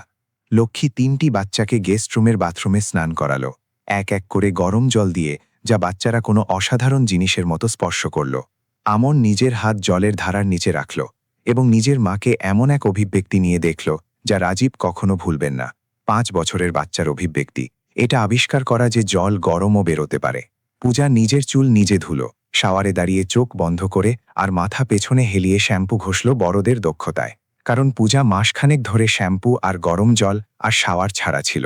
কিন্তু সে ভুলে যায়নি এটা কিভাবে করতে হয়, ঠিক সেইভাবে যেমন তার মা তাকে শিখিয়েছিলেন। কিছুই ভুলে যায়নি। আর ধ্রুব কেঁদে উঠল যখন জল তার পিঠে লাগল, ব্যথায় নয়, বরং বিস্ময়। এমন এক বাচ্চার বিস্ময় যে কেবল বালতির ঠান্ডা জল চিনেছিল, এবং যাকে জানা ছিল না যে অন্য কোনো তাপমাত্রাও অস্তিত্বশীল। লক্ষ্মী তাদের পরিষ্কার জামাকাপড় পরালো, সেই কাপড়গুলো যা সে ব্যাগে এনেছিল, সেই সেলাই করা আর তালি দেওয়া কাপড়, কিন্তু পরিষ্কার, সব সময় পরিষ্কার। রাজীব মিনাকে অন্য পরিচারিকা যে শনিবারে আসত 3টি বাচ্চার জন্য নতুন জামাকাপড় কিনতে পাঠালেন। মিনা ব্যাগ নিয়ে ফিরে এলো আর পূজা নতুন জামাকাপড়গুলো স্পর্শ না করেই দেখল তার হাত পাশে ছিল। এমন এক ব্যক্তির অভিব্যক্তির সাথে যে জানে না তাকে যা দেওয়া হয়েছে তা সে নিতে পারে কিনা, কারণ তাকে কখনো কিছুই দেওয়া হয়নি। এটা তোমার জন্য, রাজীব বললেন। পূজা তার মায়ের দিকে তাকালো। লক্ষ্মী লাল চোখে মাথা নাড়ালো আর পূজা 2 হাতে ব্লাউজটি তুলে নিল এবং সেটিকে এমনভাবে দেখল যেমন গুরুত্বপূর্ণ জিনিসগুলোকে দেখা হয়। সাবধানে, সাবধানে। এমন এক মেয়ের গাম্ভীর্য নিয়ে যে জানে প্রতিটা জিনিসের দাম কত হয়, কারণ সে তার মাকে পুলের নিচে অন্ধকারে কয়েন গুনতে দেখেছে। রাজীবের 3টি বাচ্চা আর দুপুর 4টের সময় সিঁড়ি দিয়ে নিচে এলো যখন তারা ঘুম থেকে উঠল। আরিয়ান সবার আগে তাদের দেখল। সে শেষ সিঁড়িতে থেমে গেল। সে রান্নাঘরের টেবিলে বসে 3 বাচ্চাকে গরম স্যুপ খেতে দেখল এবং ওপরের দিকে চিৎকার করে বলল, রোহান, মায়েরা, নিচে এসো, এরা লক্ষ্মীর বাচ্চা। সে সবসময় আমাদের এদের কথা বলতো। আর 3 জনেই দৌড়ে নিচে এলো আর লক্ষ্মীর বাচ্চাদের সাথে টেবিলে বসে গেল এবং 6টি বাচ্চা স্যুপের প্লেট নিয়ে এক টেবিলে একসাথে খাবার খেল। আর রাজীব রান্নাঘরের দেয়ালের সাথে হেলান দিয়ে দাঁড়িয়েছিলেন। এই দৃশ্যটি চোয়াল শক্ত করে দেখছিলেন, কারণ তার 3 বাচ্চাও জানত যে লক্ষ্মীর বাচ্চা আছে, আর তিনি জানতেন না। তার 4 বছরের 3টি বাচ্চাও সেই মহিলার জীবন সম্পর্কে তার চেয়ে বেশি জানত, যে তাদের যত্ন নিত, যার হয়ে তিনি প্রতি মাসে পেরোলে সই করতেন। রাত 8টার সময় লক্ষ্মীর বাচ্চারা গেস্ট রুমে ঘুমিয়ে পড়ল। আমন 3 মিনিটে ঘুমিয়ে গেল, বালিশের মধ্যে মুখ গুজে। এমন গভীর ঘুমে যা কেবল সেই সব বাচ্চারা পায় যারা মাসখানেক ধরে পিচ বোর্ডে ঘুমাচ্ছিল এবং যারা হঠাৎ পায় যে বিছানা অস্তিত্বশীল। ধ্রুব লক্ষ্মীর কোলে ঘুমিয়ে পড়ল, একটি বিছানায়, কোনো বাক্স ছাড়া, কোনো খবরের কাগজের পিচবোর্ডের নিচে কংক্রিটের ঠান্ডা ছাড়া। কিন্তু লক্ষ্মী তার ওপর নিজের শলটি দিয়ে দিল, পুরনো ঘষা শল, যার থেকে দিনের বেলা প্রাসাদের আর রাতে পুলের গন্ধ আসত। সে সেটি ধ্রুবর ওপর দিয়ে দিল, যদিও ঘরটি গরম ছিল এবং কম্বল পর্যাপ্ত ছিল, কারণ শলটি এখন কেবল একটি শল ছিল না, এটি ছিল এই প্রতিশ্রুতির চিহ্ন যে তার মা কাছে ছিল, একটি ঘরের বেঁচে থাকা অংশের গন্ধ যখন কোনো ঘর ছিল না। পূজা সবার শেষে ঘুমালো। সে নিজের বালিশের পাশে সুপারমার্কেটের ব্যাগটি নিয়ে বিছানায় ঢুকে গেল। লক্ষ্মী তাকে বলল ওটি টেবিলে রেখে দিতে। পূজা বলল না। লক্ষ্মী জোর দিল না। সে তার মেয়েকে চিনত। সে সেই জেদ চিনত যা জেদ ছিল না, বরং সুরক্ষা দেওয়ার প্রবৃত্তি ছিল। সেই জেদ যা তাকে রাজীবের সামনে মুষ্টিবদ্ধ হাতে দাঁড়িয়ে দিয়েছিল, যাতে সে এমন এক মায়ের প্রতিরক্ষা করতে পারে যে নিজের প্রতিরক্ষা করতে পারছিল না। রাত 10টার সময় ঘরে নিস্তব্ধতা, আর 6টি বাচ্চা ঘুমিয়েছিল। রাজীব 2য় তলার অফিসে বসে কম্পিউটার খুললেন। বাড়ির হিসাব ব্যবস্থার লগ ইন করলেন, সেই ব্যবস্থা যেখানে তিনি সমস্ত ঘরোয়া খরচ, পেরোল আর সরবরাহকারীদের পাওনা নথিভুক্ত করতেন। তিনি লক্ষ্মীর পেরোল খুঁজলেন এবং যা পেলেন তা সেই সব কথারই পুষ্টি করল যা পূজা তাকে পুলের নিচে বলেছিল। পেরোলে 12,000 মাসিক লেখা ছিল। এটাই রাজীব অনুমোদন করেছিলেন, এটাই তার অ্যাকাউন্ট থেকে বেরোতো।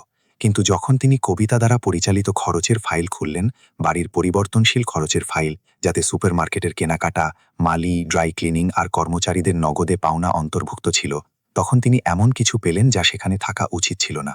গত 3 মাস ধরে ব্যক্তিগত পরিপূরক সিইও বিভাগের অধীনে 6,000 মাসিক উত্তোলন। কবিতা খান্না 6,000 মাসিক, যা কবিতা নিজে লক্ষ্মীর থেকে কেড়ে নেওয়া টাকা থেকে নিজেকে দিচ্ছিল। রাজীব হিসাব করলেন, 3 মাস, 6,000 মাসিক পাওনা, প্রত্যেকটিতে 6,000। কবিতা এমন এক মহিলার থেকে 18,000 টাকা চুরি করেছিল, যে 12,000 কামাত, যার 3টে বাচ্চা ছিল, যার কোনো স্বামী ছিল না, যার মুম্বাইতে কোনো পরিবার ছিল না, যার কাছে একটা চাকরি ছাড়া কিছুই ছিল না, এবং নিজের বাচ্চাদের পরিষ্কার খাইয়ে দিয়ে আর স্কুলে রাখার মর্যাদা ছিল, তাও নিজের হকের অর্ধেক টাকায়। আর যখন টাকা ঘরের জন্য পর্যাপ্ত হলো না এবং লক্ষ্মীকে তার 3 বাচ্চার সাথে রাস্তায় বের করে দেওয়া হলো, তখন কবিতা রাজীবের সাথে ডাইনিং টেবিলে রাতের খাবার খেতে থাকল, যেন কিছুই হয়নি। সে রেস্তোরাঁ, ব্যাগ আর স্যালুনের ওপর খরচ করতে থাকল। সে মালাবার হিলের প্রাসাদেই থাকতে থাকল, অথচ যে মহিলার থেকে সে চুরি করছিল সে একটি পুলের নিচে একটি বাচ্চার সাথে পিচবোর্ডের বাক্সে ঘুমাচ্ছিল। রাজীব কম্পিউটার বন্ধ করলেন, আলো নিভালেন এবং অফিসের অন্ধকারে বসে রইলেন। তার হাত দুটো জমানো আর চোয়াল শক্ত করে বন্ধ ছিল, এবং এই নিশ্চয়তা ছিল যে যে মহিলা তার থেকে 10 মিটার দূরে প্রধান শোভার ঘরে ঘুমাচ্ছিল সে সেই মহিলা নয় যার সাথে তিনি বিয়ে করার বিশ্বাস করেছিলেন। রাত 2টোর সময় তিনি 1 গ্লাস জলের জন্য উঠলেন। তিনি চুপচাপ রান্নাঘরে গেলেন, আলো না জ্বালিয়ে, ওই ঘরে 3 বছরের অভ্যাসের পথে হেঁটে, এবং যখন তিনি রান্নাঘরে পৌঁছালেন তখন দেখলেন কেউ কাউন্টারে বসে আছে। পূজা। তার পা টুল থেকে ঝুলছিল, কারণ সেগুলো মেঝে পর্যন্ত পৌঁছাচ্ছিল না। তার কোলে সুপারমার্কেটের ব্যাগটি ছিল। তার চোখ অন্ধকারে খোলা ছিল, রান্নাঘরের জানলার দিকে তাকিয়েছিল, যা বাইরের আলোয় আলোকিত বাগানের দিকে খুলত। এমন এক মেয়ের অভিব্যক্তির সাথে যে ঘুমাতে পারছিল না, কারণ সে ৩ মাস ধরে ছাদ ছাড়া ছিল এবং হঠাৎ তার কাছে ছাদ আর দেয়াল ছিল, আর বিছানা আর কম্বল ছিল, আর তার মস্তিষ্কই পার্থক্যটুকু বুঝে উঠতে পারছিল না। তুমি ঘুমাতে পারছো না? রাজীব পাশের টুলে বসতে বসতে জিজ্ঞেস করলেন। পূজা মাথা নাড়ল। তোমার কি ভয় লাগছে? না, পূজা বলল। বড্ড বিছানাটা নরম আর আমার অদ্ভুত লাগছে। পুলের নিচে আমি ক্লান্ত হয়ে যেতাম, তাই তাড়াতাড়ি ঘুমিয়ে যেতাম। এখানে আমি ক্লান্ত নই, আর বিছানাটা এত নরম যে আমি বুঝতে পারছি না নিজেকে কিভাবে মানিয়ে নেব। রাজীব তাকে দেখলেন। তিনি তার কোলে সুপারমার্কেটের ব্যাগটি দেখলেন। পূজা, ওই ব্যাগে কি আছে?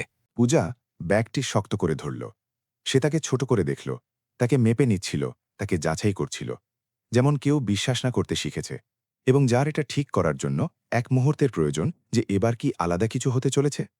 আর এক নিস্তব্ধতার পর, যা একটি গুরুত্বপূর্ণ সিদ্ধান্তের মতো ৩ সেকেন্ড ৪, ৫ চলল, সে বলল, আমার মা সবসময় আমাকে একটা কথা বলেন। তিনি বলেন, সত্যের সবসময় প্রমাণের প্রয়োজন হয়। পূজা, যদি তোমার কাছে প্রমাণ না থাকে তবে তোমার সত্যের কোনো মূল্য নেই। মেয়েটি ব্যাগের দিকে তাকালো। আমার মা প্রতিবার পারিশ্রমিক পাওয়ার পর সব রসিদ রাখেন, সব, যখন থেকে তিনি এখানে কাজ শুরু করেছেন। তিনি সেগুলোকে একটা প্লাস্টিক ব্যাগে রাখেন, আর আমি সেগুলো আমার কাছে রাখি, আমার ব্যাগে। কারণ আমার মা বলেন যে গুরুত্বপূর্ণ কাগজ কোনো বিশ্বাসযোগ্য মানুষের কাছে রাখা উচিত। রাজীবের মনে হলো রান্নাঘরের বাতাস ভারী হয়ে গেছে। গত ৩ মাসের সব রসিদ এখানে আছে। পূজা ব্যাগটি একটু খুলে বলল, যাতে রাজীব ভেতরে দেখতে পান। ভাঁজ করা কাগজপত্র, হাতে লেখা পেরোল রসিদ কবিতার হাতের লেখায়। প্রতিটিতে তারিখ আর অর্থের পরিমাণ আর লক্ষ্মীর স্বাক্ষর। প্রতিটিতে ৬,০০০ লেখা আছে। কিন্তু আমার মা আমাকে শিখিয়েছিলেন যে আগে তারা ১২,০০০ পেতেন। বাড়ির মালকিন তাকে অর্ধেক দেওয়া শুরু করলেন। আর যখন আমার মা জিজ্ঞেস করলেন, তখন মালকিন বললেন যে যদি তিনি কথা বলেন তবে তিনি তাকে চাকরি থেকে বের করে দেবেন, আর সাহেবকে বলবেন যে তিনি চুরি করতেন। আমার মা চুরি করেন না সাহেব, আমার মা কখনো চুরি করেননি। আমার মা এই ঘরের খাবারও খান না, তিনি ওটা আমাদের জন্য নিয়ে আসেন। রাজীব হাত বাড়ালেন। আমি কি ওগুলো দেখতে পারি? পূজা তাকে দেখল। সে ব্যাগটি আরও এক মুহূর্ত শক্ত করে ধরল, এবং তারপর এমন কারো ধীরগতিতে যে ৮৭ রাত ধরে একটি পুলের নিচে সংরক্ষিত কিছু দিচ্ছে, সে নিজের হাত আলগা করল এবং তাকে ব্যাগটি ধরিয়ে দিল। রাজীব সেটি খুললেন, রসিদগুলো বের করলেন, সেগুলোকে রান্নাঘরের কাউন্টারে একটার পাশে একটা সাজিয়ে দিলেন। ৬টি রসিদ, ৬টি মাসিক পাওনা। প্রতিটিতে কবিতার সেই একই হাতের লেখা, প্রতিটিতে একই পরিমাণ ৬,০০০, প্রতিটিতে লক্ষ্মীর কাপা কাপা স্বাক্ষর আর তারিখ আর মাসিক ঘরোয়া সেবার পাওনার নোট। ৬টি কাগজ, যা পুরো গল্পটি বলে দিচ্ছিল যে কি হয়েছিল। একজন ধনী মহিলা একজন দরিদ্র মহিলার থেকে ৩ মাস ধরে তার বেতনের অর্ধেক চুরি করেছিল, আর দরিদ্র মহিলা কিছুই বলেনি, কারণ ধনী মহিলা তাকে হুমকি দিয়েছিল। আর তার ফল ছিল ৩টে বাচ্চা পিচবোর্ডের উপর একটা পুলের নিচে ঘুমাচ্ছিল, যেখানে একটি বাচ্চা একজন বড় মানুষের শলকে কম্বল হিসেবে ব্যবহার করছিল। পূজা, রাজীব কাউন্টারের রসিদগুলোর দিকে তাকিয়ে নিচু স্বরে বললেন, কাল আমার এই কাগজগুলো কিছুক্ষণের জন্য লাগবে। আমি তোমাকে ফেরত দিয়ে দেব। আমি তোমাকে ফেরত দিয়ে দেব। আপনি কি কথা দিচ্ছেন? রাজীব তাকে দেখলেন। তিনি ৭ বছরের একটি বাচ্চার চোখ দেখলেন, যে ৩ মাস ধরে একটা পুলের নিচে ৬টি রসিদ আগলে রেখেছিল, কারণ তার মা তাকে শিখিয়েছিলেন যে সত্যের প্রমাণের প্রয়োজন হয়। যে প্লাস্টিক ব্যাগটিকে বালিশের মতো নিজের মাথার নিচে রেখে ঘুমিয়েছিল, যাতে কেউ সেটি কেড়ে নিতে না পারে। যে ওই ব্যাগটিকে পিচবোর্ড থেকে এসইউভি পর্যন্ত আর এসইউভি থেকে বিছানা পর্যন্ত নিয়ে এসেছিল, এবং যে এখন একটি রান্নাঘরে বসেছিল, যার দাম তার পরিবার সারা জীবনে যা আয় করেছে তার চেয়েও বেশি ছিল। সে সব কিছু বদলে দেওয়ার মতো প্রমাণ দিচ্ছিল, বিনিময়ে কেবল একটি জিনিসের জন্য, যে ওগুলো ফেরত দেওয়া হোক। আমি কথা দিচ্ছি, রাজীব বললেন। পূজা মাথা নাড়ল, টুল থেকে নামল, রান্নাঘরের দরজার দিকে হাঁটল, এবং বাইরে বেরোনোর আগে ঘুরে এমন কিছু বলল যা রাজীব একটি রায়ের মতো শুনলেন। আমার মায়ের আপনাকে প্রয়োজন নেই যে আপনি তাকে বাঁচাবেন সাহেব। আমার মা আমাদের নিজেই বাঁচিয়েছেন। আমার মায়ের যার প্রয়োজন তা হলো কেউ সত্যটা দেখুক, আর সত্য ওই কাগজগুলোতে আছে। সে বারান্দায় চুপচাপ হেঁটে গেল, খালি পা ঠান্ডা টাইলসের ওপর, আর এমন এক মেয়ের রিজু পিঠের সাথে যে এইমাত্র সবথেকে মূল্যবান জিনিসটি সঁপে দিয়েছে, এবং গেস্ট রুমের অন্ধকারে মিলিয়ে গেল, যেখানে তার মা আর তার ভাইয়েরা ৮৭ রাতের মধ্যে প্রথমবারের মতো এমন এক ছাদের নিচে ঘুমাচ্ছিল যা কংক্রিটের ছিল না। কবিতা রবিবার সকাল ৯টার সময় রেশমি বাথরোব পরে সিঁড়ি দিয়ে নিচে এলো। তার চুল ঢিলেঢালা খোপা করে বাঁধা ছিল, আর মুখে মেকআপ ছিল না, এমন কারোর মতো যে রান্নাঘর খালি, কফি তৈরি আর খবরের কাগজ কাউন্টারে পাওয়ার আশা করছিল। সে অন্য কিছু পেল। ৬টি বাচ্চা রান্নাঘরের টেবিলের চারপাশে বসেছিল। ৩ বাচ্চা একপাশে, আরিয়ান, রোহান আর মাইরা, আর লক্ষ্মীর বাচ্চারা অন্যদিকে, পূজা, আমন আর ধ্রুব। সেই উঁচু চেয়ারে বসেছিল যা রাজীব আলমারি থেকে বের করেছিলেন, কারণ সেটি মায়েরা এখন আর ব্যবহার করত না এবং ধ্রুবর সেটির প্রয়োজন ছিল। লক্ষ্মী উনুনের পাশে দাঁড়িয়ে 6টি প্লেটে ডিম পরিবেশন করছিল, সবসময়কার মতো একই নিখুঁততায়, সবসময়কার মতো একই সাবধানতায়। তফাৎ কেবল এই যে এবার সে 3টি প্লেট নয় বরং 6টি পরিবেশন করছিল, এবং 3টি অতিরিক্ত প্লেট তার নিজের বাচ্চাদের জন্য ছিল, যারা 87 দিনে প্রথমবারের মতো এক টেবিলে গরম ডিম নাস্তায় খাচ্ছিল। কবিতা রান্নাঘরের প্রবেশদ্বারে থমকে গেল। তার নজর দৃশ্যের উপর দিয়ে এমনভাবে চলল যেন কেউ এমন কিছু বুঝে ওঠার চেষ্টা করছে যা তার পরিকল্পনায় ছিল না। অজানা বাচ্চা, নতুন জামাকাপড়, উঁচু চেয়ার, অতিরিক্ত প্লেট। লক্ষ্মী এমন এক অভিব্যক্তির সাথে খাবার পরিবেশন করছিল যা কবিতা কখনো দেখেনি। সবসময়কার মতো লাজুক আর মাথা নিচু করা অভিব্যক্তি নয়, বরং এমন কিছু যা শান্তির মতো ছিল। এমন এক মায়ের ন্যূনতম আর নাজুক শান্তি যে নিজের বাচ্চাদের গরম খেতে দেখতে পারছে। এটা কি?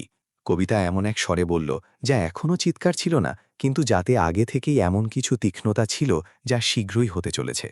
শুভ সকাল কবিতা, রাজীব কাউন্টার থেকে বললেন, যেখানে তিনি বন্ধ খবরের কাগজের সাথে কফি খাচ্ছিলেন, এবং তার নজর নিজের স্ত্রীর উপর স্থির ছিল। এরা লক্ষ্মীর বাচ্চা, ওরা এখানেই থাকবে। নিস্তব্ধতা 2 সেকেন্ড চলল। তারপর কবিতা 3 কদমে রান্নাঘর পার হয়ে রাজীবের সামনে দাঁড়িয়ে গেল। তার চোখ জ্বলছিল এবং প্রতিটা শব্দের সাথে তার কণ্ঠস্বর চড়ছিল। এই বাচ্চারা আমার ঘরে কি করছে? এদের কে এনেছে? কে এটা অনুমোদন করেছে? আরিয়ান প্লেট থেকে মাথা তুলল। পাপা ওদের এনেছেন। মা, এরা লক্ষ্মীর বাচ্চা। সে সবসময় আমাদের ওদের কথা বলতো। পূজা বড়, আমান খাতাওয়ালা আর ধ্রুব বাচ্চা, তাই না লক্ষ্মী? লক্ষ্মী জবাব দিল না।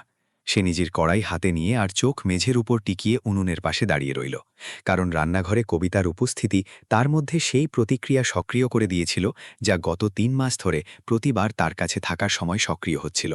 ছোট হওয়ার প্রতিক্রিয়া, জায়গা দখল না করার, অদৃশ্য হয়ে যাওয়ার। রাজীব, কবিতা নিজের কণ্ঠস্বরকে এমন সুরে নামিয়ে আনল যা চিৎকারের চেয়েও খারাপ ছিল, কারণ এটি সেই সুর যা সে তখন ব্যবহার করত যখন সে হিসাব কষত, যখন সে পরিমাপ করত, যখন সে শব্দগুলোকে যন্ত্রের মতো বেছে নিত। আমি এখনই তোমার সাথে ঘরে কথা বলতে চাই।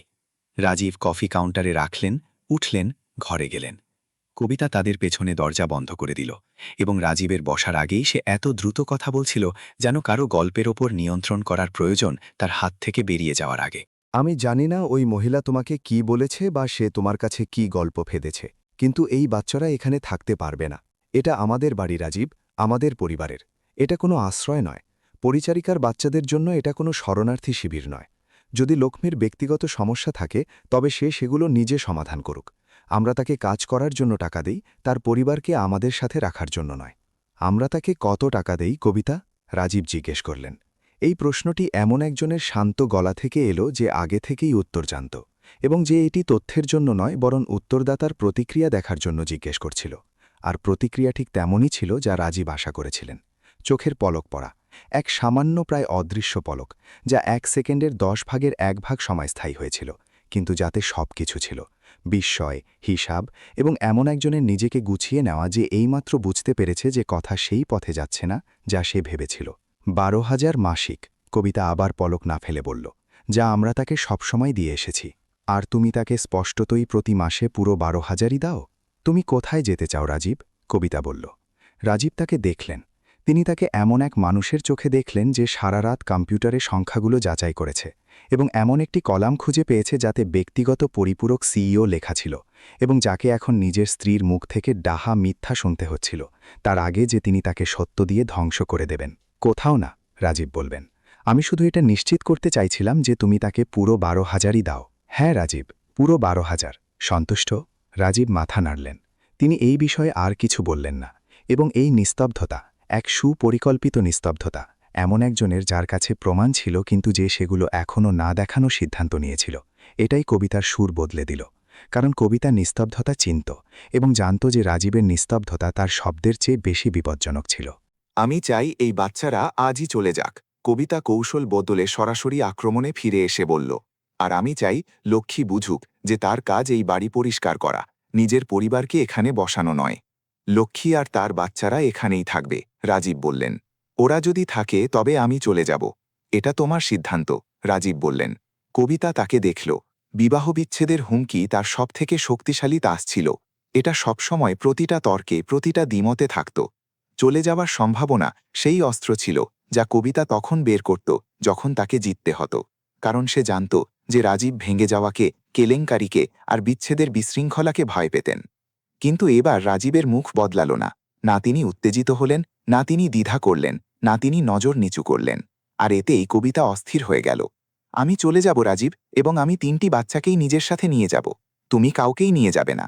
ওরা আমার বাচ্চা, ওরা আমাদের বাচ্চা, আর কোনো বিচারক তোমাকে ওদের হেফাজত দেবেন না যখন তিনি দেখবেন যে তুমি কি করেছ। এই বাক্যটি ঘরে এমনভাবে আছড়ে পড়ল যেন কাঁচের টেবিলের ওপর একটি কয়েন পড়ল। কবিতা স্থির হয়ে রইল, তার মুখ বদলে গেল। সে মুহূর্তের মধ্যে রণকৌশল থেকে ভয়ে কুঁকড়ে গেল।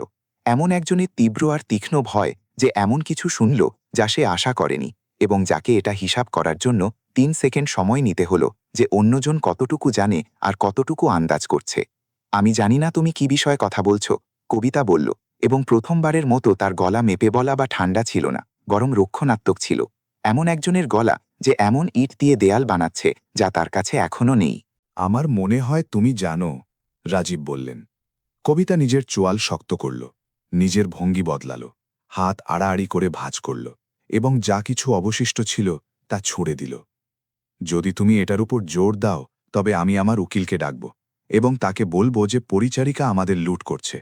আমার কাছে এটা প্রমাণ করার জন্য প্রমাণ আছে। আমি বলতে পারি যে ঘর থেকে জিনিসপত্র গায়েব হচ্ছিল, খাবার চুরি যেত, আমাকে কম টাকা নিতে হতো। রাজীব, কে বিশ্বাস করবে, তোমার স্ত্রীকে নাকি পরিচারিকাকে? পরিচারিকা শব্দটি কবিতার মুখ থেকে সেই একই ঘেন্নার সাথে বেরোল যার সাথে সে 3 মাস আগে লক্ষ্মীকে বলেছিল যে যদি সে অভিযোগ করে তবে সে তাকে চোর অপবাদ দেবে। সেই একই ঘেন্না যা তাকে মাঝরাতে না ঘুমিয়ে তার বেতন অর্ধেক করার অনুমতি দিয়েছিল। সেই একই ঘেন্না যা তাকে জুহুর এক রেস্তোরাঁয় লবস্টার খাওয়ার অনুমতি দিয়েছিল। অথচ যে মহিলার থেকে সে চুরি করছিল সে একটি পুলের নিচে একটি বাচ্চার সাথে পিচবোটের বাক্সে ঘুমাচ্ছিল। প্রমাণকে বিশ্বাস করবে, রাজীব দৃঢ় গলায় বললেন, আর প্রমাণ মজুদ আছে। কবিতার মুখে কিছু একটা ভেঙে গেল। এটি কোনো দৃশ্যমান ভাঙন ছিল না, এটি উপরিভাগের নিচে কিছু একটা ছিল, যেমন দেয়ালে ফাটল যা বাইরে থেকে দেখা যায় না, কিন্তু যা পুরো কাঠামোকে দুর্বল করে দেয়।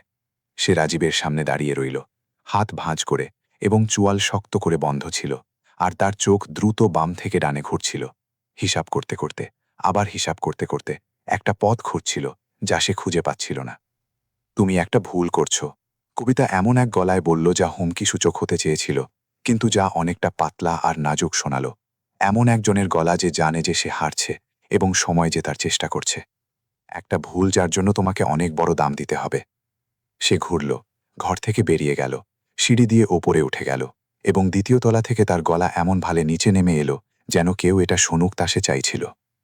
লক্ষ্মী, নিজের আর নিজের বাচ্চাদের জিনিসপত্র গুছিয়ে নাও, তোমরা আজই যাচ্ছ, এবং যদি তোমরা না যাও তবে কাল আমার উকিল চুরির অভিযোগ দায়ের করবে। রাজীব ঘর থেকে বেরিয়ে রান্নাঘরের দিকে হাঁটলেন। তিনি যা দেখলেন তা তার বুককে মুষ্টিবদ্ধ হাতের জোরে চেপে ধরল। লক্ষ্মী জিনিসপত্র প্যাক করছিল। সে পরিচারিকার ঘরের মেঝের ওপর হাঁটু গেড়ে বসেছিল, নিজের বাচ্চাদের কাপড়ের ব্যাগে ভরছিল। তার হাত কাঁপছিল, আর চোখের জল তার হাতের ওপর পড়ছিল। এমন একজনের দ্রুত আর যান্ত্রিক নড়াচড়া যে মিনিটে প্যাক করা শিখে নিয়েছে, কারণ শেষবার যখন কেউ তাকে বলেছিল তুমি যাচ্ছ, তখন তার কাছে 24 ঘন্টা সময় ছিল, আর এবার সে এক মুহূর্ত অপেক্ষা করতে চাইছিল না। আমি আর কোনো সমস্যা তৈরি করতে চাই না সাহেব, লক্ষ্মী মাথা না তুলেই বলল। তার গলা ভেঙে গিয়েছিল, আর তার হাত আমানের টি-শার্ট ভাঁজ করছিল, যার থেকে গতকালের স্নানের শ্যাম্পুর গন্ধ আসছিল। আপনি আমাদের জন্য ওই সব কিছু করেছেন যা অন্য কেউ করেনি, কিন্তু আমি ম্যাডামকে জানি, তিনি তার কথা রাখবেন, তিনি অভিযোগ দায়ের করবেন, আর যদি আমার ওপর চুরির অপবাদ লাগে তবে আমি আর কোথাও কাজ করতে পারবো না। আর আমার বাচ্চারা? লক্ষ্মী, রাজীব তার সামনে হাঁটু গেড়ে বসে বললেন, থামো, ব্যাগ ছেড়ে দাও, কেউ কোথাও যাচ্ছে না। কিন্তু ম্যাডাম বললেন, ম্যাডাম এখন এই বাড়িতে আর কিছুই ঠিক করবেন না। লক্ষ্মী মেঝের ওপর থেকে লাল চোখে আমানের টি-শার্ট ধরে এমন এক মহিলার অভিব্যক্তির সাথে তাকে দেখল যে বিশ্বাস করতে চাইছিল, কিন্তু যে 3 মাস ধরে কোনো কিছুতেই বিশ্বাস করতে পারছিল না, কারণ প্রতিবার যখন সে ভেবেছে যে পরিস্থিতি ভালো হবে তা আরও খারাপ হয়েছে। রান্নাঘরের দরজার ফ্রেমের সাথে গা লাগিয়ে দাঁড়িয়েছিল পূজা। তার হাতে সুপারমার্কেটের ব্যাগটি ছিল, বুকের সাথে শক্ত করে চেপে ধরা। সে নিজের মাকে মেঝের ওপর দেখছিল, রাজীবকে হাঁটু গেড়ে বসে থাকতে দেখছিল, এবং সেই সিঁড়ির দিকে তাকিয়েছিল যেখান থেকে কবিতার গলা এসেছিল। আর তার চোখে 7 বছরের সেই চোখে, যারা পুলের দেয়ালে 87টি রেখা টেনেছিল। এমন কিছু একটা ছিল যা ভয় নয়, বরং দৃঢ় সংকল্প ছিল। এমন একজনের দৃঢ় সংকল্প যে 87 রাত ধরে কিছু একটা লুকিয়ে রেখেছিল এবং যে জানত যে সেটা বের করার সময় এসে গেছে। পূজা ব্যাগটি শক্ত করে ধরল, নিজের মাকে দেখল, রাজীবকে দেখল এবং কারো কিছু বলার আগেই ঘরের দিকে হেঁটে গেল। পূজা খালি পায়ে মার্বেল মেজের উপর দিয়ে ঘরে ঢুকল। সুপারমার্কেটের ব্যাগটি 2 হাতে বুকের সাথে শক্ত করে চেপে ধরেছিল। কবিতা একটি ছোট সুটকেস নিয়ে সিঁড়ি দিয়ে নিচে নামছিল এবং তার কানে ফোন ছিল। কারো সাথে কথা বলছিল, হয়তো নিজের উকিলের সাথে, হয়তো লক্ষ্মীর বিরুদ্ধে সেই অভিযোগ তৈরি করছিল যার হুমকি সে দিয়েছিল। হয়তো সে এমন কোনো মিথ্যা ভাস ছিল যা সে ব্যবহার করতে চলেছিল এক এমন মহিলাকে ধ্বংস করতে, যে কাজ করা, চুপ থাকা আর বেঁচে থাকা ছাড়া আর কিছুই করেনি। রাজীব ঘরে দাঁড়িয়েছিলেন। তিনি পূজাকে ভেতরে আসতে দেখলেন। তিনি ব্যাগটি দেখলেন এবং যা হতে চলেছে তা তিনি আগে থেকেই বুঝতে পেরেছিলেন, কারণ রান্নাঘরে রাত 2টোর সেই কথোপকথন তাকে ওই মেয়েটির সম্পর্কে কিছু একটা শিখিয়েছিল, যে পূজা কোনো উদ্দেশ্য ছাড়া কিছুই করে না এবং তার প্রতিটা নড়াচড়া এত নিখুঁতভাবে হিসেব করা থাকে, যেমন কেউ শিখে যে গরিব যে গরিব ভুলের কোনো জায়গা থাকে না। কবিতা শেষ সিঁড়িতে পৌঁছে ফোন কেটে দিয়েছিল। সে ঘরে দাঁড়িয়ে থাকা পূজাকে ব্যাগের সাথে দেখল। আর এই বাচ্চাটি কি করছে এখানে? লক্ষ্মী, নিজের বাচ্চাদের নিয়ে যাও। ম্যাডাম, পূজা বলল। শব্দগুলো বাচ্চার মুখ থেকে এত স্পষ্টতায় বেরোল যে কবিতা বাক্যের মাঝখানেই থেমে গেল। এটি চিৎকার ছিল না, এটি কোনো চ্যালেঞ্জ ছিল না, এটি 7 বছরের একটি বাচ্চার গলা ছিল, যে এই মুহূর্তটির মহড়া নিজের মনে 87 বার করেছিল। পুলের দেয়ালের প্রতিটা রেখার জন্য একবার, প্রতিটা রাতের জন্য একবার, যখন সে ব্যাগটি নিজের বুকের সাথে শক্ত করে চেপে ধরেছিল, এটা ভেবে যে সে কি কখনো সঠিক মানুষের সামনে এটা খুলতে পারবে। পূজা ঘরের সেন্টার টেবিলের কাছে গেল, ব্যাগটি টেবিলের ওপর রাখল। সেটি খুলল এবং রসিদগুলো বের করতে শুরু করল। সে সেগুলোকে এক এক করে 2 হাতে বের করল, ঠিক সেই নাজুকতায় যেমন গুরুত্বপূর্ণ জিনিস বের করা হয়। দ্রুত নয়, হুট করে নয়, বরং ধীরে ধীরে সাবধানে প্রতিটা কাগজ কাচের টেবিলের উপর এমনভাবে রাখল যেন বিচারকের টেবিলে প্রমাণ রাখছে। 6টি রসিদ, 6টি মাসিক পাওনা, 4 বার ভাঁজ করা 6টি কাগজ, যা 3 মাস ধরে একটা পুলের নিচে একটা প্লাস্টিক ব্যাগের ভেতর একটা বাচ্চার হাতে বেঁচেছিল, যে সেগুলোকে এমনভাবে রক্ষা করেছিল যেমন অন্য বাচ্চারা নিজের প্রিয় খেলনা রক্ষা করে। আমার মা মিথ্যা বলেন না, পূজা দৃঢ় গলায় এবং নিজের চোখ কবিতার উপর স্থির রেখে বলল। আমার মা কখনো মিথ্যা বলেননি, আমার মা কখনো চুরি করেননি। এই লইল প্রমাণ। কবিতায় রসিদগুলোর দিকে তাকালো। তার মুখ 2 সেকেন্ডে 3টে ভাবে বদলে গেল: বিভ্রান্তি, চেনা এবং আতঙ্ক। বিভ্রান্তি কারণ সে আশা করেনি যে 7 বছরের একটা বাচ্চার কাছে নথিপত্র থাকবে। চেনা কারণ সে নিজের হাতের লেখা প্রতিটা রসিদে দেখল পরিমাণ, তারিখ, লক্ষ্মীর স্বাক্ষর, যা সে নিজে প্রতি মাসে সই করিয়ে নিত যখন তাকে তার অর্ধেক ভাগ দিত। আর আতঙ্ক কারণ সে ওই মুহূর্তে বুঝতে পারল যে টেবিলের উপর যা আছে তা হলো সেই প্রমাণ যার অস্তিত্ব থাকা উচিত ছিল না, সেই প্রমাণ যা সে ভেবেছিল যে নেই। কারণ যখন কেউ পুলের নিচে থাকে তখন রসিদ কে রাখে? লক্ষ্মী সেগুলো রাখত। লক্ষ্মী তাকে দেওয়া প্রতিটা কাগজ রাখত। কারণ এক মহিলা যে কিছুই না থাকার মধ্যে বড় হয়েছে, সে শেখে যে কাগজপত্রই গরিবদের কাছে ধনীদের কথার বিরুদ্ধে একমাত্র আত্মরক্ষা। আর সে সেগুলো পূজাকে দিয়েছিল, কারণ পূজা ছিল সবথেকে নির্ভরযোগ্য মানুষ যাকে সে জানত। যে কোনো প্রাপ্তবয়স্কের চেয়ে বেশি নির্ভরযোগ্য, যে কোনো ব্যাংকের চেয়ে বেশি নির্ভরযোগ্য, যে কোনো তালা দেওয়া ড্রয়ারের চেয়ে বেশি নির্ভরযোগ্য। কারণ পূজার বয়স 7 বছর ছিল এবং তার মধ্যে এক প্রাণীর মতো নিষ্ঠুরতা ছিল, যে তাকে দেওয়া কাজ নিজের জানের চেয়েও বেশি দিয়ে রক্ষা করে।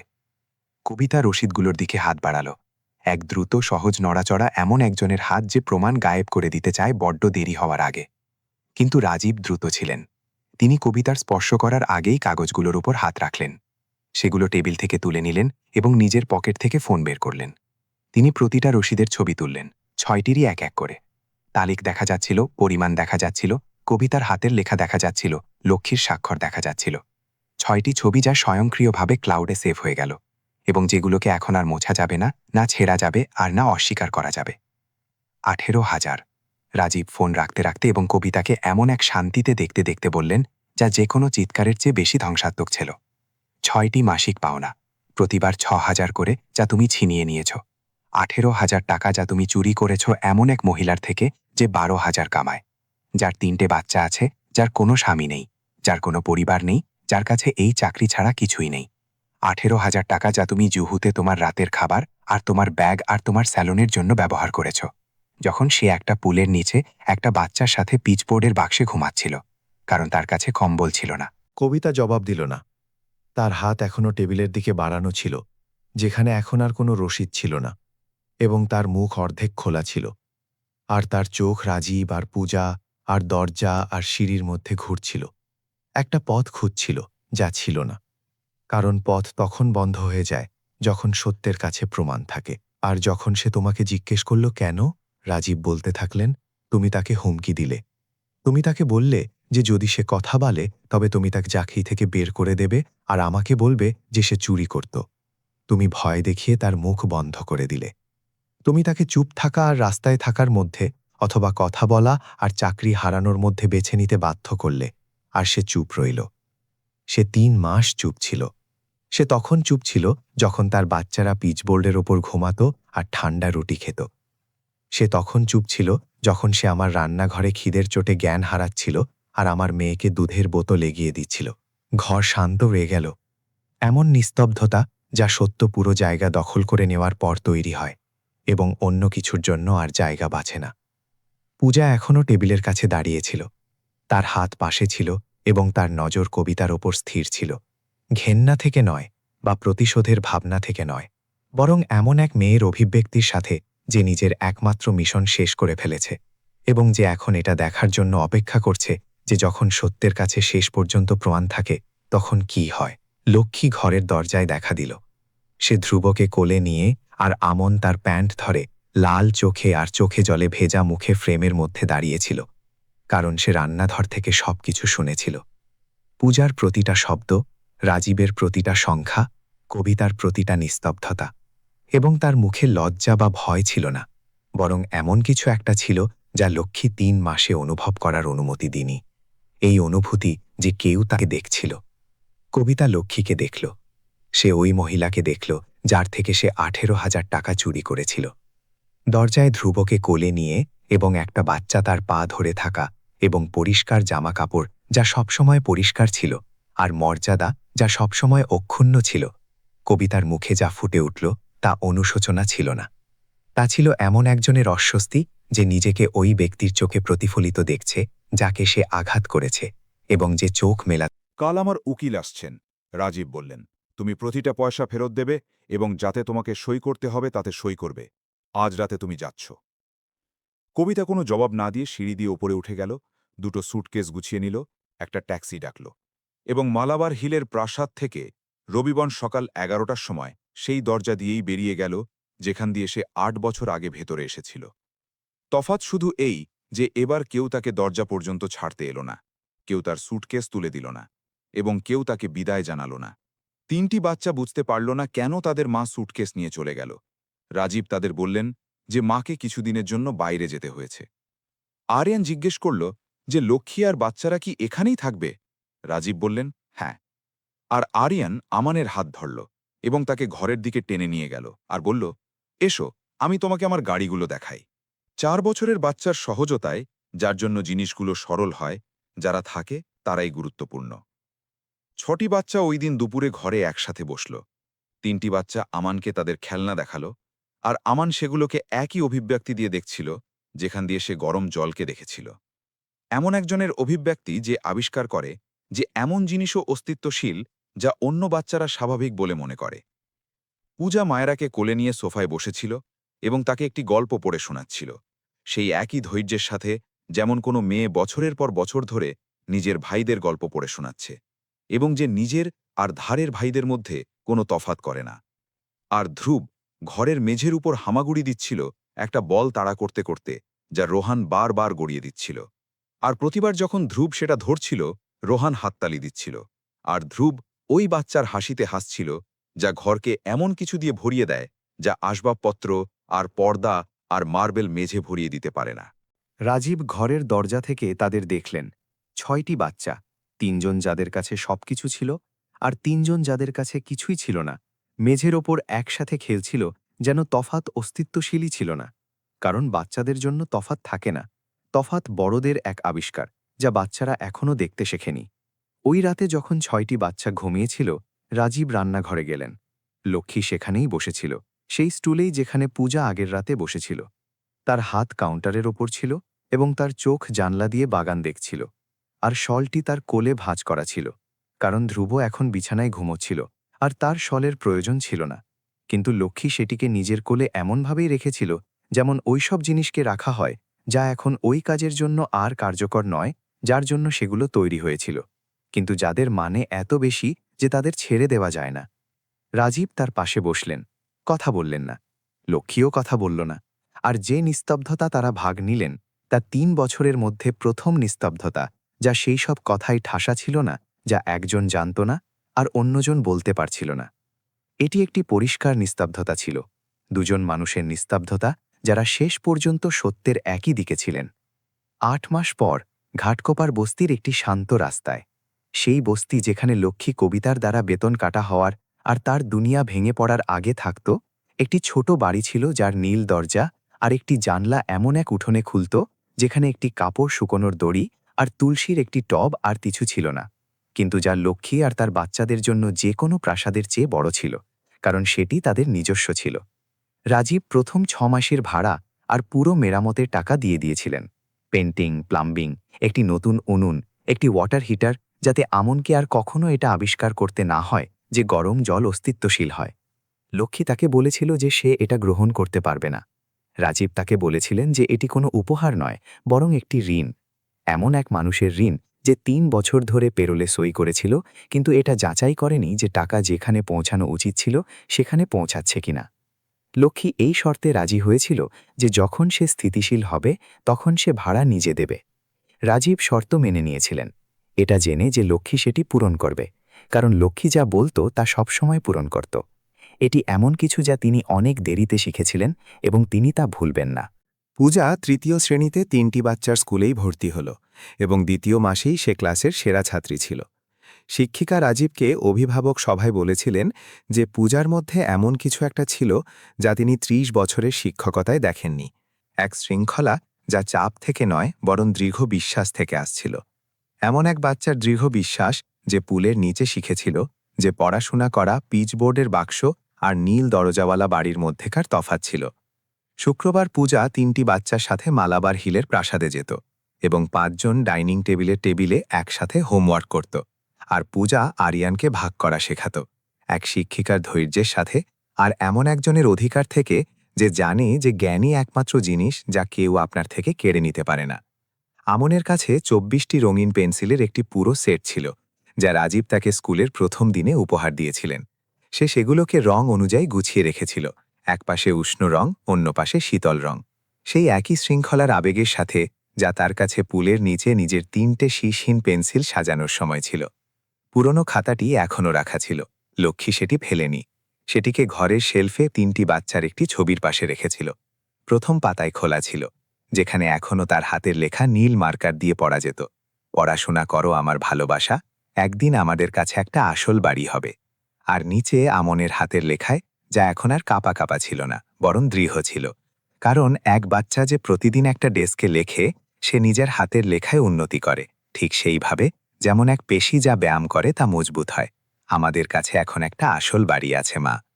ধ্রুব একটি কাঠের দোলনায় ঘুমাত, যা রাজীব লাল বাহাদুর শাস্ত্রী মার্গের একটি আসবাবপত্রের দোকান থেকে কিনেছিলেন। তাতে পরিষ্কার চাদর ছিল, একটি ছোট বালিশ আর তারার মতো একটা মোবাইল যা আমন কার্ডবোর্ড আর সুতো দিয়ে বানিয়েছিল। কিন্তু প্রতি রাতে কোনো ব্যতিক্রম ছাড়াই লক্ষ্মী তার ওপর নিজের শলটি দিয়ে দিত, সেই পুরনো আর ঘষা শল যা এখন কাউকে ঢাকার প্রয়োজন ছিল না, কারণ এখন কম্বল আর ছাদ আর দেয়াল ছিল। লক্ষ্মী সেটি সব রকমভাবে দিত। কখনো কখনো সে এক মুহূর্তের জন্য শলের ওপর হাত রেখে ধ্রুবকে ঘুমোতে দেখত, আর যদি কেউ তাকে জিজ্ঞেস করত যে সে কেন এটা দিয়েই যাচ্ছে, তবে সে বলতো যে অভ্যাসবশত। কিন্তু এটা অভ্যাস ছিল না, এটা ছিল স্মৃতি, ৮৭ রাতের স্মৃতি, যাতে ওই শলটি একমাত্র জিনিস ছিল যা তার ছেলেকে ঠান্ডা থেকে আলাদা করেছিল। আর তাকে ধীরে ধীরে ২ হাতে বাচ্চার শরীরের ওপর কাপড়টি সমান করে দেওয়ার কাজ লক্ষ্মীর নিজেকে এটা মনে করিয়ে দেওয়ার পদ্ধতি ছিল যে তারা কোথা থেকে এসেছে, যাতে কখনো না ভোলে যে এখানে পৌঁছাতে কি দাম চুকাতে হয়েছে। রাজীব প্রতি সপ্তাহে ৩টি বাচ্চাকে নিয়ে যেতেন। ৬টি বাচ্চা নীলবাড়ির উঠোনে সেই একই অনায়াস ভঙ্গিতে খেলত যেমন তারা প্রথম দিন প্রাসাদের ঘরে খেলেছিল, তফাত না করে, না মেপে, এই হিসাব না কষেই কার কাছে বেশি আছে আর কার কাছে কম। কারণ বাচ্চারা ওই ক্যালকুলেটরের সাথে জন্মায় না এবং সেটি তখনই পায় যখন বড়রা সেটি তাদের মধ্যে স্থাপন করে।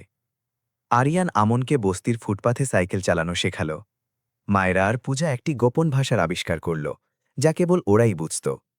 রোহান ধ্রুবকে ততক্ষণ অদ্ভুত মুখভঙ্গি করে হাসাত যতক্ষণ না বাচ্চাটি সেই হাসিতে হাসত যা পুরো উঠোনকে এমন কিছু দিয়ে ভরিয়ে দিত যা আসবাবপত্র আর পর্দা আর মার্বেল মেঝে ভরিয়ে দিতে পারে না। আর লক্ষ্মী এখনও প্রাসাদে কাজ করছিল, এই কারণে নয় যে তার কাছে কোনো বিকল্প ছিল না, বরং এই কারণে যে সে চেয়েছিল। সে সকাল 7টায় আসত আর 4টায় যেত। রাজীব তার সময় ঠিক করে দিয়েছিলেন যাতে সে নিজের বাচ্চাদের স্কুল থেকে নিয়ে আসতে পারে, এবং 3টি বাচ্চা তাকে প্রতি সকালে সেই একই খুশুতে গ্রহণ করত, কারণ তাদের জন্য লক্ষ্মী পরিচারিকা ছিল না, বরং সেই ব্যক্তি ছিল যে তাদের যত্ন নিত, যে তাদের জন্য ফলগুলোকে প্রত্যেকের পছন্দমতোভাবে কাটত, যে জানত যে মায়েরার গরম দুধের প্রয়োজন, আর রোহান মৌমাছিকে ভয় পায়, আর আরিয়ান সবুজ কিছু খায় না যতক্ষণ না লক্ষ্মী সেটাকে এত ছোট করে কাটে যে তা দেখা না যায়। লক্ষ্মী ওই বাচ্চাদের সম্পর্কে সবকিছু জানত, সে সব সময় জানত। তফাৎ এটাই যে এখন অন্য কেউও জানত।